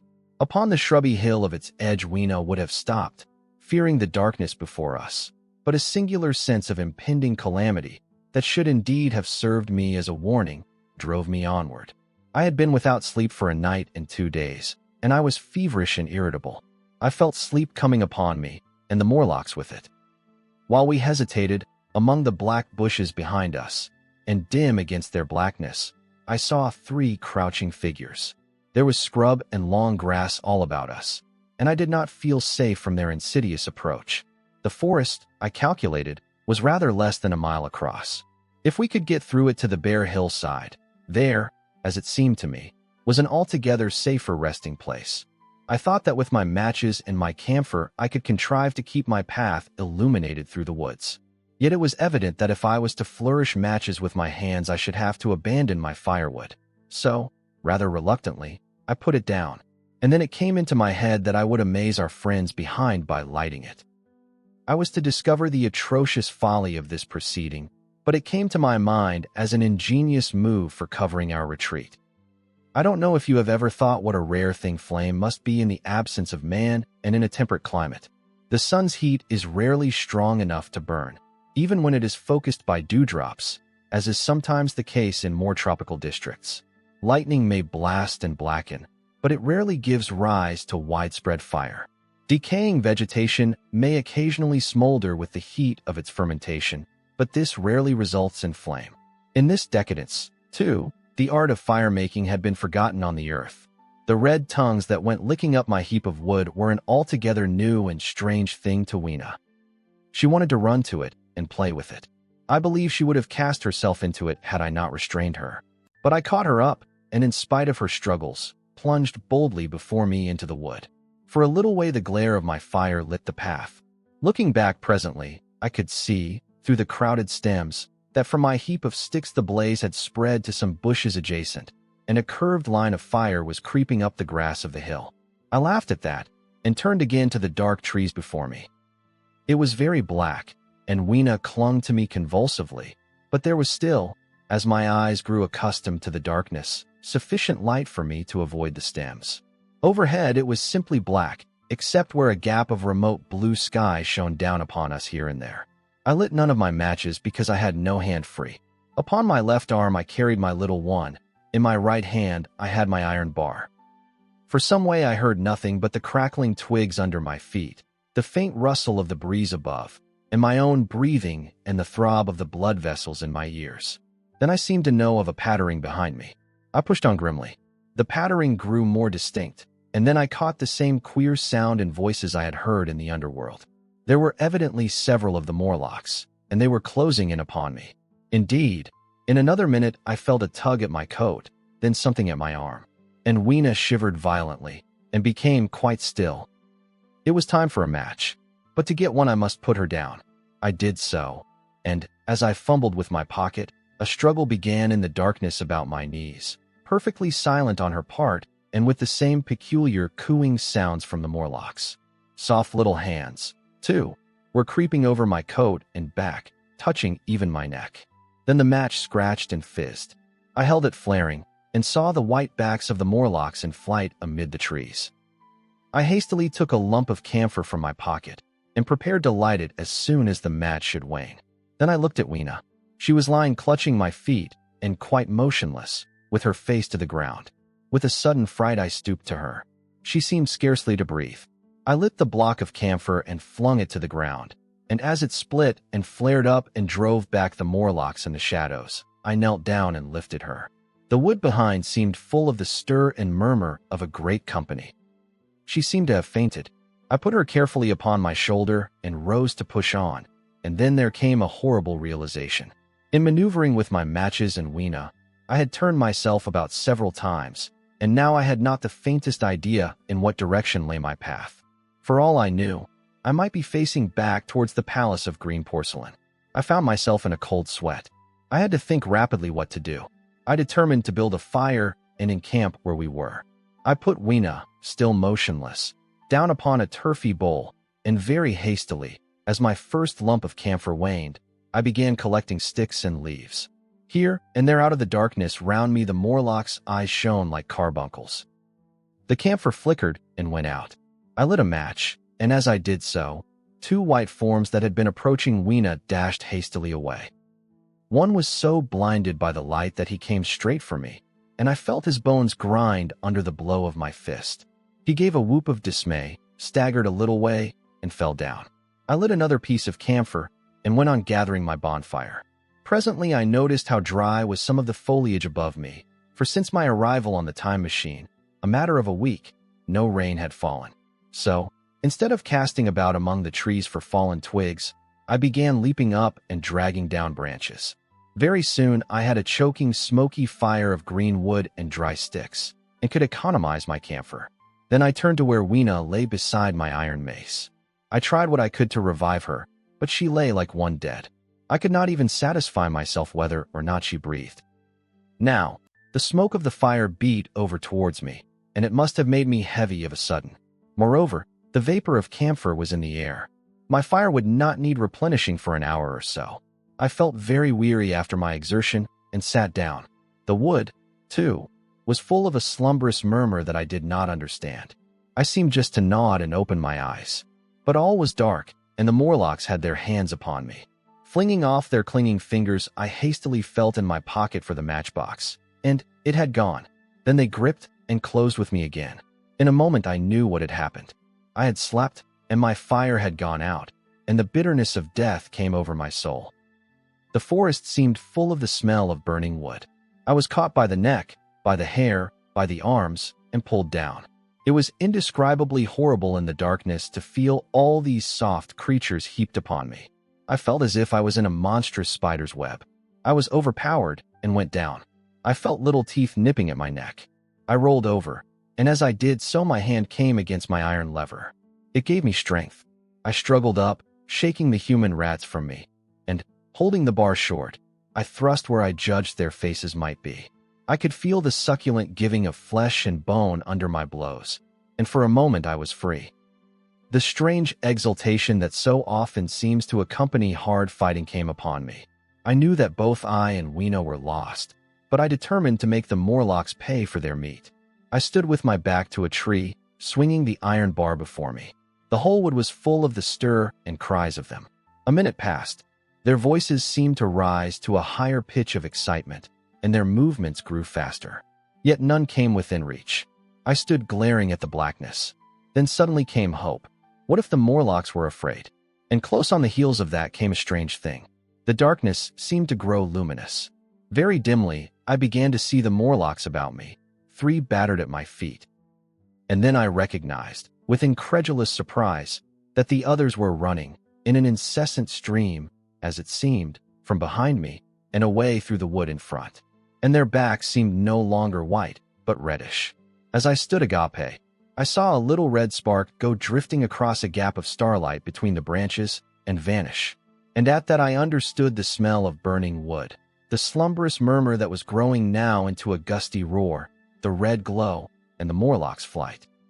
Stepping out from behind my tree and looking back, I saw, through the black pillars of the nearer trees, the flames of the burning forest. It was my first fire coming after me. With that I looked for Weena, but she was gone. The hissing and crackling behind me, the explosive thud as each fresh tree burst into flame, left little time for reflection. My iron bar still gripped, I followed in the Morlock's path. It was a close race. Once the flames crept forward so swiftly on my right as I ran that I was outflanked and had to strike off to the left. But at last I emerged upon a small open space, and as I did so, a Morlock came blundering towards me and past me, and went on straight into the fire. And now I was to see the most weird and horrible thing, I think, of all that I beheld in that future age. This whole space was as bright as day with the reflection of the fire. In the center was a hillock or tumulus, surmounted by a scorched hawthorn. Beyond this was another arm of the burning forest, with yellow tongues already writhing from it, completely encircling the space with a fence of fire. Upon the hillside were some 30 or 40 Morlocks, dazzled by the light and heat, and blundering hither and thither against each other in their bewilderment. At first I did not realize their blindness, and struck furiously at them with my bar, in a frenzy of fear as they approached me, killing one and crippling several more. But when I had watched the gestures of one of them groping under the hawthorn against the red sky and heard their moans, I was assured of their absolute helplessness and misery in the glare, and I struck no more of them. Yet every now and then one would come straight towards me, setting loose a quivering horror that made me quick to elude him. At one time the flames died down somewhat, and I feared the foul creatures would presently be able to see me. I was thinking of beginning the fight by killing some of them before this should happen, but the fire burst out again brightly, and I stayed my hand. I walked about the hill among them and avoided them, looking for some trace of Weena. But Weena was gone. At last I sat down on the summit of the hillock and watched this strange, incredible company of blind things groping to and fro and making uncanny noises to each other as the glare of the fire beat on them. The coiling uprush of smoke streamed across the sky, and through the rare tatters of that red canopy, remote as though they belonged to another universe, shone the little stars. 2 or 3 Morlocks came blundering into me, and I drove them off with blows of my fists, trembling as I did so. For the most part of that night, I was persuaded it was a nightmare. I bit myself and screamed in a passionate desire to awake. I beat the ground with my hands, and got up and sat down again, and wandered here and there, and again sat down. Then I would fall to rubbing my eyes and calling upon God to let me awake. Thrice I saw Morlocks put their heads down in a kind of agony and rush into the flames. But at last, above the subsiding red of the fire, above the streaming masses of black smoke and the whitening and blackening tree stumps, and the diminishing numbers of these dim creatures, came the white light of the day. I searched again for traces of Weena, but there were none. It was plain that they had left her poor little body in the forest. I cannot describe how it relieved me to think that it had escaped the awful fate to which it seemed destined. As I thought of that, I was almost moved to begin a massacre of the helpless abominations about me, but I contained myself. The hillock, as I have said, was a kind of island in the forest. From its summit I could now make out through a haze of smoke the palace of green porcelain, and from that I could get my bearings for the White Sphinx. And so, leaving the remnant of these damned souls still going hither and thither and moaning, as the day grew clearer, I tied some grass about my feet and limped on across smoking ashes and among black stems that still pulsated internally with fire, towards the hiding place of the time machine. I walked slowly, for I was almost exhausted, as well as lame, and I felt the intensest wretchedness for the horrible death of little Weena. It seemed an overwhelming calamity. Now, in this old familiar room, it is more like the sorrow of a dream than an actual loss. But that morning it left me absolutely lonely again, terribly alone. I began to think of this house of mine, of this fireside, of some of you, and with such thoughts came a longing that was pain. But, as I walked over the smoking ashes under the bright morning sky, I made a discovery. In my trouser pocket were still some loose matches. The box must have leaked before it was lost. 13. The Trap of the White Sphinx. About 8 or 9 in the morning, I came to the same seat of yellow metal from which I had viewed the world upon the evening of my arrival. I thought of my hasty conclusions upon that evening, and could not refrain from laughing bitterly at my confidence. Here was the same beautiful scene, the same abundant foliage, the same splendid palaces and magnificent ruins, the same silver river running between its fertile banks. The gay robes of the beautiful people moved hither and thither among the trees. Some were bathing in exactly the place where I had saved Weena, and that suddenly gave me a keen stab of pain. And like blots upon the landscape rose the cupolas above the ways to the underworld. I understood now what all the beauty of the overworld people covered. Very pleasant was their day, as pleasant as the day of the cattle in the field. Like the cattle, they knew of no enemies and provided against no needs. And their end was the same. I grieved to think how brief the dream of the human intellect had been. It had committed suicide. It had set itself steadfastly towards comfort and ease, a balanced society with security and permanency as its watchword. It had attained its hopes, to come to this at last. Once, life and property must have reached almost absolute safety. The rich had been assured of his wealth and comfort, the toiler assured of his life and work. No doubt in that perfect world there had been no unemployed problem, no social question left unsolved, and a great quiet had followed. It is a law of nature we overlook, that intellectual versatility is the compensation for change, danger, and trouble. An animal perfectly in harmony with its environment is a perfect mechanism. Nature never appeals to intelligence until habit and instinct are useless. There is no intelligence where there is no change and no need of change. Only those animals partake of intelligence that have to meet a huge variety of needs and dangers. So, as I see it, the upper-world man had drifted towards his feeble prettiness, and the underworld to mere mechanical industry. But that perfect state had lacked one thing even for mechanical perfection: absolute permanency. Apparently, as time went on, the feeding of an underworld, however it was affected, had become disjointed. Mother Necessity, who had been staved off for a few thousand years, came back again, and she began below. The underworld being in contact with machinery, which, however perfect, still needs some little thought outside habit, had probably retained perforce rather more initiative, if less of every other human character, than the upper. And when other meat failed them, they turned to what old habit had hitherto forbidden. So I say I saw it in my last view of the world of 802,701. It may be as wrong an explanation as mortal wit could invent. It is how the thing shaped itself to me, and as that I give it to you.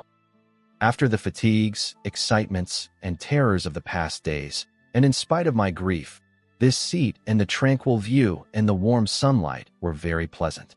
I was very tired and sleepy, and soon my theorizing passed into dozing.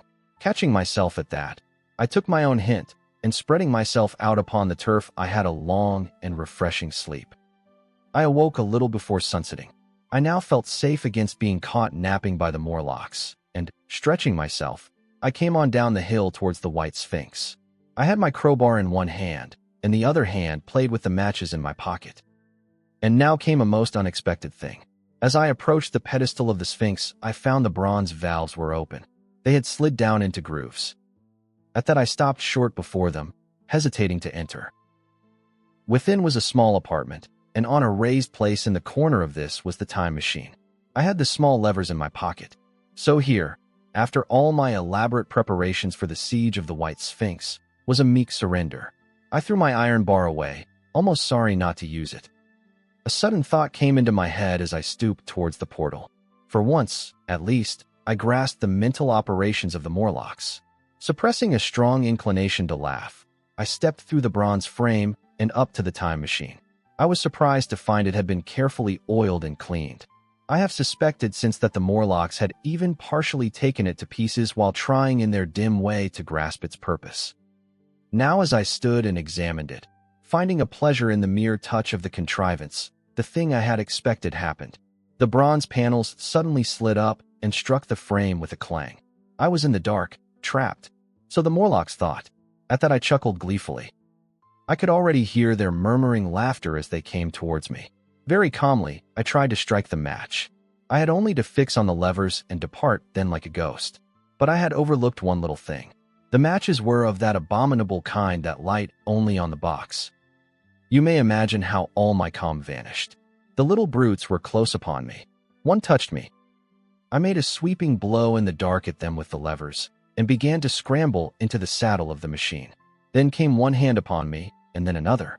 Then I had simply to fight against their persistent fingers for my levers, and at the same time feel for the studs over which these fitted. Indeed, they almost got away from me. As it slipped from my hand, I had to butt in the dark with my head. I could hear the Morlock's skull ring to recover it. It was a nearer thing than the fight in the forest, I think, this last scramble. But at last the lever was fixed and pulled over. The clinging hand slipped from me.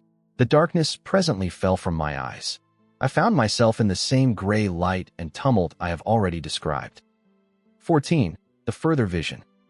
I have already told you of the sickness and confusion that comes with time traveling. And this time I was not seated properly in the saddle, but sideways and in an unstable fashion. For an indefinite time I clung to the machine as it swayed and vibrated, quite unheeding how I went, and when I brought myself to look at the dials again, I was amazed to find where I had arrived. One dial records days, and another thousands of days, another millions of days, and another thousands of millions. Now, instead of reversing the levers, I had pulled them over so as to go forward with them, And when I came to look at these indicators, I found that the thousand's hand was sweeping round as fast as the second's hand of a watch into futurity. As I drove on, a peculiar change crept over the appearance of things. The palpitating grayness grew darker. Then, though I was still traveling with prodigious velocity, the blinking succession of day and night, which was usually indicative of a slower pace, returned and grew more and more marked. This puzzled me very much at first. The alternations of night and day grew slower and slower, and so did the passage of the sun across the sky, until they seemed to stretch through centuries. At last a steady twilight brooded over the earth, a twilight only broken now and then when a comet glared across the darkling sky. The band of light that had indicated the sun had long since disappeared, for the sun had ceased to set. It simply rose and fell in the west, and grew ever broader and more red. All trace of the moon had vanished. The circling of the stars, growing slower and slower, had given place to creeping points of light. At last, some time before I stopped, the sun, red and very large, halted motionless upon the horizon, a vast dome glowing with a dull heat, and now and then suffering a momentary extinction. At one time it had for a little while glowed more brilliantly again, but it speedily reverted to its sullen red heat. I perceived by this slowing down of its rising and setting that the work of the tidal drag was done. The earth had come to rest with one face to the sun, even as in our own time the moon faces the earth. Very cautiously, for I remembered my former headlong fall, I began to reverse my motion. Slower and slower went the circling hands until the thousand's one seemed motionless, and the daily one was no longer a mere mist upon its scale. Still slower, until the dim outlines of a desolate beach grew visible. I stopped very gently and sat upon the time machine, looking round. The sky was no longer blue. Northeastward it was inky black, and out of the blackness shone brightly and steadily the pale white stars. Overhead it was a deep Indian red and starless, and southeastward it grew brighter to a glowing scarlet where, cut by the horizon, lay the huge hull of the sun, red and motionless. The rocks about me were of a harsh reddish color, and all the trace of life that I could see at first was the intensely green vegetation that covered every projecting point on their southeastern face. It was the same rich green that one sees on forest moss or on the lichen in caves, plants which like these grow in a perpetual twilight. The machine was standing on a sloping beach. The sea stretched away to the southwest, to rise into a sharp, bright horizon against the wan sky. There were no breakers and no waves, for not a breath of wind was stirring. Only a slight, oily swell rose and fell like a gentle breathing, and showed that the eternal sea was still moving and living. And along the margin where the water sometimes broke was a thick incrustation of salt, pink under the lurid sky. There was a sense of oppression in my head, and I noticed that I was breathing very fast. The sensation reminded me of my only experience of mountaineering, and from that I judged the air to be more rarefied than it is now. Far away up the desolate slope I heard a harsh scream, and saw a thing like a huge white butterfly go slanting and fluttering up into the sky and, circling, disappear over some low hillocks beyond. The sound of its voice was so dismal that I shivered and seated myself more firmly upon the machine. Looking round me again, I saw that, quite near, what I had taken to be a reddish mass of rock was moving slowly towards me. Then I saw the thing was really a monstrous crab-like creature. Can you imagine a crab as large as yonder table, with its many legs moving slowly and uncertainly, its big claws swaying, its long antennae, like carters' whips, waving and feeling, and its stalked eyes gleaming at you on either side of its metallic front?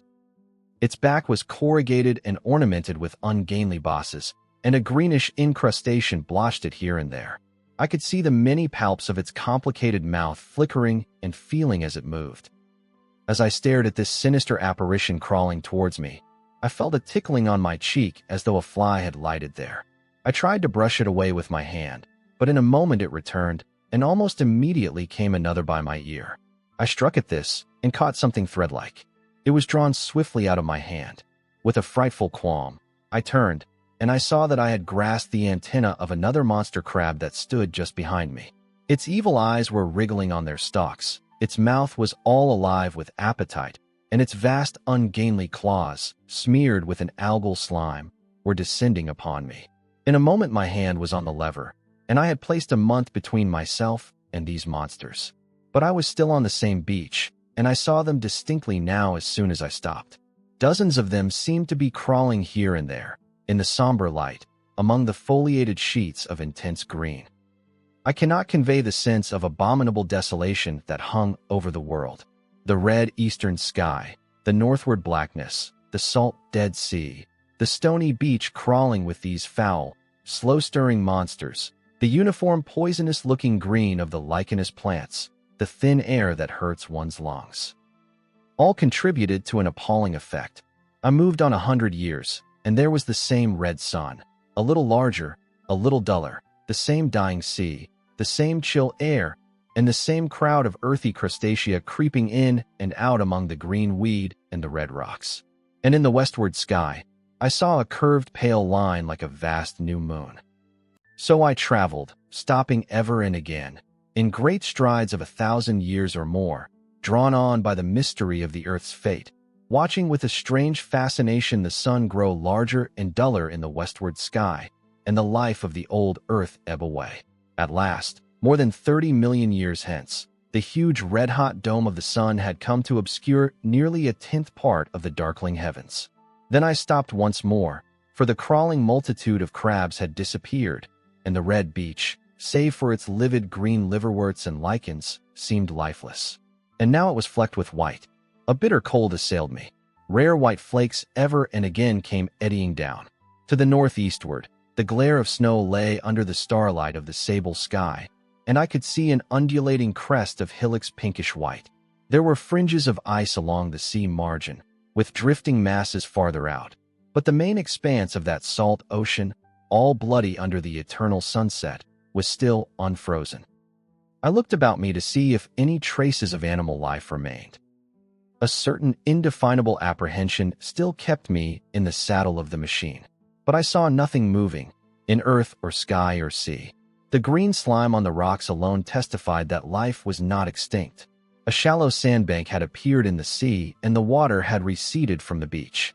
I fancied I saw some black object flopping about upon this bank, but it became motionless as I looked at it, and I judged that my eye had been deceived, and that the black object was merely a rock. The stars in the sky were intensely bright and seemed to me to twinkle very little. Suddenly I noticed that the circular westward outline of the sun had changed, that a concavity, a bay, had appeared in the curve. I saw this grow larger. For a minute perhaps I stared aghast at this blackness that was creeping over the day, and then I realized that an eclipse was beginning. Either the moon or the planet Mercury was passing across the sun's disk. Naturally, at first I took it to be the moon, but there is much to incline me to believe that what I really saw was the transit of an inner planet passing very near to the Earth. The darkness grew apace. A cold wind began to blow in freshening gusts from the east, and the showering white flakes in the air increased in number. From the edge of the sea came a ripple and whisper. Beyond these lifeless sounds the world was silent. Silent. It would be hard to convey the stillness of it. All the sounds of man, the bleating of sheep, the cries of birds, the hum of insects, the stir that makes the background of our lives, all that was over. As the darkness thickened, the eddying flakes grew more abundant, dancing before my eyes, and the cold of the air more intense. At last, one by one, swiftly, one after the other, the white peaks of the distant hills vanished into blackness. The breeze rose to a moaning wind. I saw the black central shadow of the eclipse sweeping towards me. In another moment the pale stars alone were visible. All else was rayless obscurity. The sky was absolutely black. A horror of this great darkness came on me. The cold, that smote to my marrow, and the pain I felt in breathing, overcame me. I shivered, and a deadly nausea seized me. Then like a red-hot bow in the sky appeared the edge of the sun. I got off the machine to recover myself. I felt giddy and incapable of facing the return journey. As I stood sick and confused, I saw again the moving thing upon the shoal. There was no mistake now that it was a moving thing against the red water of the sea. It was a round thing, the size of a football perhaps, or, it may be, bigger, and tentacles trailed down from it. It seemed black against the weltering blood-red water, and it was hopping fitfully about. Then I felt I was fainting, but a terrible dread of lying helpless in that remote and awful twilight sustained me while I clambered upon the saddle. 15. The Time Traveler's Return. So I came back. For a long time, I must have been insensible upon the machine. The blinking succession of the days and nights was resumed. The sun got golden again, the sky blue. I breathed with greater freedom. The fluctuating contours of the land ebbed and flowed. The hands spun backward upon the dials. At last I saw again the dim shadows of houses, the evidences of decadent humanity. These, too, changed and passed, and others came. Presently, when the million dial was at 0, I slackened speed. I began to recognize our own pretty and familiar architecture. The thousands' hand ran back to the starting point. The night and day flapped slower and slower. Then the old walls of the laboratory came round me. Very gently. Now, I slowed the mechanism down. I saw one little thing that seemed odd to me. I think I have told you that when I set out, before my velocity became very high, Mrs. Watchett had walked across the room, traveling, as it seemed to me, like a rocket. As I returned, I passed again across that minute when she traversed the laboratory. But now her every motion appeared to be the exact inversion of her previous ones. The door at the lower end opened, and she glided quietly up the laboratory, back foremost, and disappeared behind the door by which she had previously entered. Just before that I seemed to see Hillier for a moment, but he passed like a flash. Then I stopped the machine, and saw about me again the old familiar laboratory, my tools, my appliances just as I had left them. I got off the thing very shakily, and sat down upon my bench. For several minutes I trembled violently. Then I became calmer. Around me was my old workshop again, exactly as it had been. I might have slept there, and the whole thing have been a dream. And yet, not exactly.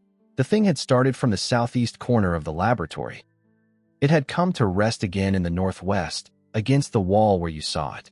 That gives you the exact distance from my little lawn to the pedestal of the White Sphinx, into which the Morlocks had carried my machine. For a time my brain went stagnant. Presently I got up and came through the passage here, limping, because my heel was still painful, and feeling sorely begrimed. I saw the Pall Mall Gazette on the table by the door. I found the date was indeed today, and looking at the timepiece, saw the hour was almost 8 o'clock. I heard your voices and the clatter of plates. I hesitated. I felt so sick and weak. Then I sniffed good wholesome meat and opened the door on you. You know the rest. I washed and dined, and now I am telling you the story. 16. After the story. I know, he said, after a pause, that all this will be absolutely incredible to you. But to me the one incredible thing is that I am here tonight in this old familiar room looking into your friendly faces and telling you these strange adventures. He looked at the medical man. No, I cannot expect you to believe it. Take it as a lie or a prophecy. Say I dreamed it in the workshop. Consider I have been speculating upon the destinies of our race until I have hatched this fiction. Treat my assertion of its truth as a mere stroke of art to enhance its interest. And taking it as a story, what do you think of it? He took up his pipe and began, in his old accustomed manner, to tap with it nervously upon the bars of the grate. There was a momentary stillness. Then chairs began to creak and shoes to scrape upon the carpet. I took my eyes off the time traveler's face and looked round at his audience. They were in the dark, and little spots of color swam before them. The medical man seemed absorbed in the contemplation of our host. The editor was looking hard at the end of his cigar, the sixth. The journalist fumbled for his watch. The others, as far as I remember, were motionless. The editor stood up with a sigh. What a pity it is you're not a writer of stories, he said, putting his hand on the time traveler's shoulder. You don't believe it? Well, I thought not. The time traveler turned to us. Where are the matches? He said. He lit one and spoke over his pipe, puffing. To tell you the truth, I hardly believe it myself. And yet, his eye fell with a mute inquiry upon the withered white flowers upon the little table. Then he turned over the hand holding his pipe, and I saw he was looking at some half-healed scars on his knuckles. The medical man rose, came to the lamp, and examined the flowers. The gynecium's odd, he said. The psychologist leant forward to see, holding out his hand for a specimen. I'm hanged if it isn't 1:15, said the journalist. How shall we get home? Plenty of cabs at the station, said the psychologist. It's a curious thing, said the medical man, but I certainly don't know the natural order of these flowers. May I have them? The time traveler hesitated. Then suddenly, certainly not. Where did you really get them? Said the medical man. The time traveler put his hand to his head. He spoke like one who was trying to keep hold of an idea that eluded him. They were put into my pocket by Weena when I traveled into time. He stared round the room. I'm damned if it isn't all going. This room and you and the atmosphere of every day is too much for my memory. Did I ever make a time machine or a model of a time machine? Or is it all only a dream? They say life is a dream, a precious poor dream at times, but I can't stand another that won't fit. It's madness. And where did the dream come from? I must look at that machine, if there is one. He caught up the lamp swiftly and carried it, flaring red, through the door into the corridor. We followed him. There in the flickering light of the lamp was the machine, sure enough, squat, ugly, and askew, a thing of brass, ebony, ivory, and translucent glimmering quartz, solid to the touch. For I put out my hand and felt the rail of it, and with brown spots and smears upon the ivory, and bits of grass and moss upon the lower parts, and one rail bent awry. The time traveler put the lamp down on the bench and ran his hand along the damaged rail. It's all right now, he said. The story I told you is true. I'm sorry to have brought you out here in the cold. He took up the lamp, and, in an absolute silence, we returned to the smoking room. He came into the hall with us and helped the editor on with his coat. The medical man looked into his face and, with a certain hesitation, told him he was suffering from overwork, at which he laughed hugely. I remember him standing in the open doorway, bawling good night. I shared a cab with the editor. He thought the tale a gaudy lie. For my own part, one was unable to come to a conclusion. The story was so fantastic and incredible, the telling so credible and sober. I lay awake most of the night thinking about it. I determined to go next day and see the time traveler again. I was told he was in the laboratory, and being on easy terms in the house, I went up to him. The laboratory, however, was empty. I stared for a minute at the time machine and put out my hand and touched the lever. At that, the squat, substantial-looking mass swayed like a bough shaken by the wind.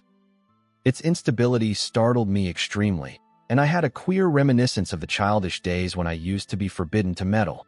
I came back through the corridor. The time traveler met me in the smoking room. He was coming from the house. He had a small camera under one arm and a knapsack under the other. He laughed when he saw me and gave me an elbow to shake. I'm frightfully busy, said he, with that thing in there. But is it not some hoax? I said, do you really travel through time? Really and truly I do. And he looked frankly into my eyes. He hesitated. His eye wandered about the room. I only want half an hour, he said. I know why you came, and it's awfully good of you. There's some magazines here. If you'll stop to lunch, I'll prove you this time traveling up to the hilt, specimens and all. If you'll forgive my leaving you now? I consented, hardly comprehending then the full import of his words, and he nodded and went on down the corridor. I heard the door of the laboratory slam, seated myself in a chair, and took up a daily paper. What was he going to do before lunchtime? Then suddenly I was reminded by an advertisement that I had promised to meet Richardson, the publisher, at 2. I looked at my watch and saw that I could barely save that engagement. I got up and went down the passage to tell the time traveler. As I took hold of the handle of the door, I heard an exclamation, oddly truncated at the end, and a click and a thud. A gust of air whirled round me as I opened the door, and from within came the sound of broken glass falling on the floor. The time traveler was not there. I seemed to see a ghostly, indistinct figure sitting in a whirling mass of black and brass for a moment. A figure so transparent that the bench behind with its sheets of drawings was absolutely distinct. But this phantasm vanished as I rubbed my eyes. The time machine had gone. Save for a subsiding stir of dust, the further end of the laboratory was empty. A pane of the skylight had, apparently, just been blown in. I felt an unreasonable amazement. I knew that something strange had happened, and for the moment could not distinguish what the strange thing might be. As I stood staring, the door into the garden opened, and the manservant appeared. We looked at each other. Then ideas began to come. Has Mr. gone out that way? Said I. No, sir. No one has come out this way. I was expecting to find him here. At that I understood. At the risk of disappointing Richardson, I stayed on, waiting for the time traveler, waiting for the second, perhaps still stranger story and the specimens and photographs he would bring with him. But I am beginning now to fear that I must wait a lifetime. The time traveler vanished 3 years ago, and, as everybody knows now, he has never returned. Epilogue. One cannot choose but wonder, will he ever return? It may be that he swept back into the past and fell among the blood-drinking, hairy savages of the age of unpolished stone, into the abysses of the Cretaceous Sea, or among the grotesque saurians, the huge reptilian brutes of the Jurassic times. He may even now, if I may use the phrase, be wandering on some plesiosaurus-haunted oolitic coral reef, or beside the lonely saline seas of the Triassic Age. Or did he go forward, into one of the nearer ages, in which men are still men, but with the riddles of our own time answered and its wearisome problems solved? Into the manhood of the race. For I, for my own part, cannot think that these latter days of weak experiment, fragmentary theory, and mutual discord are indeed man's culminating time. I say for my own part. I know, for the question had been discussed among us long before the time machine was made, thought but cheerlessly of the advancement of mankind, and saw in the growing pile of civilization only a foolish heaping that must inevitably fall back upon and destroy its makers in the end. If that is so, it remains for us to live as though it were not so. But to me the future is still black and blank, is a vast ignorance, lit at a few casual places by the memory of his story.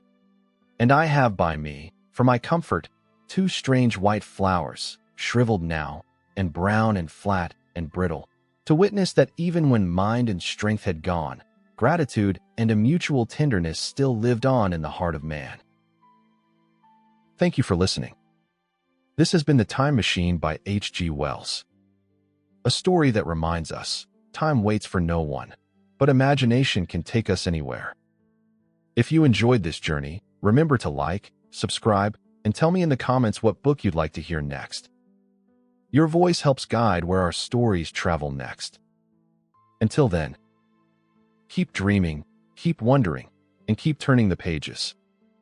You're listening to Whispered Pages, where stories come alive.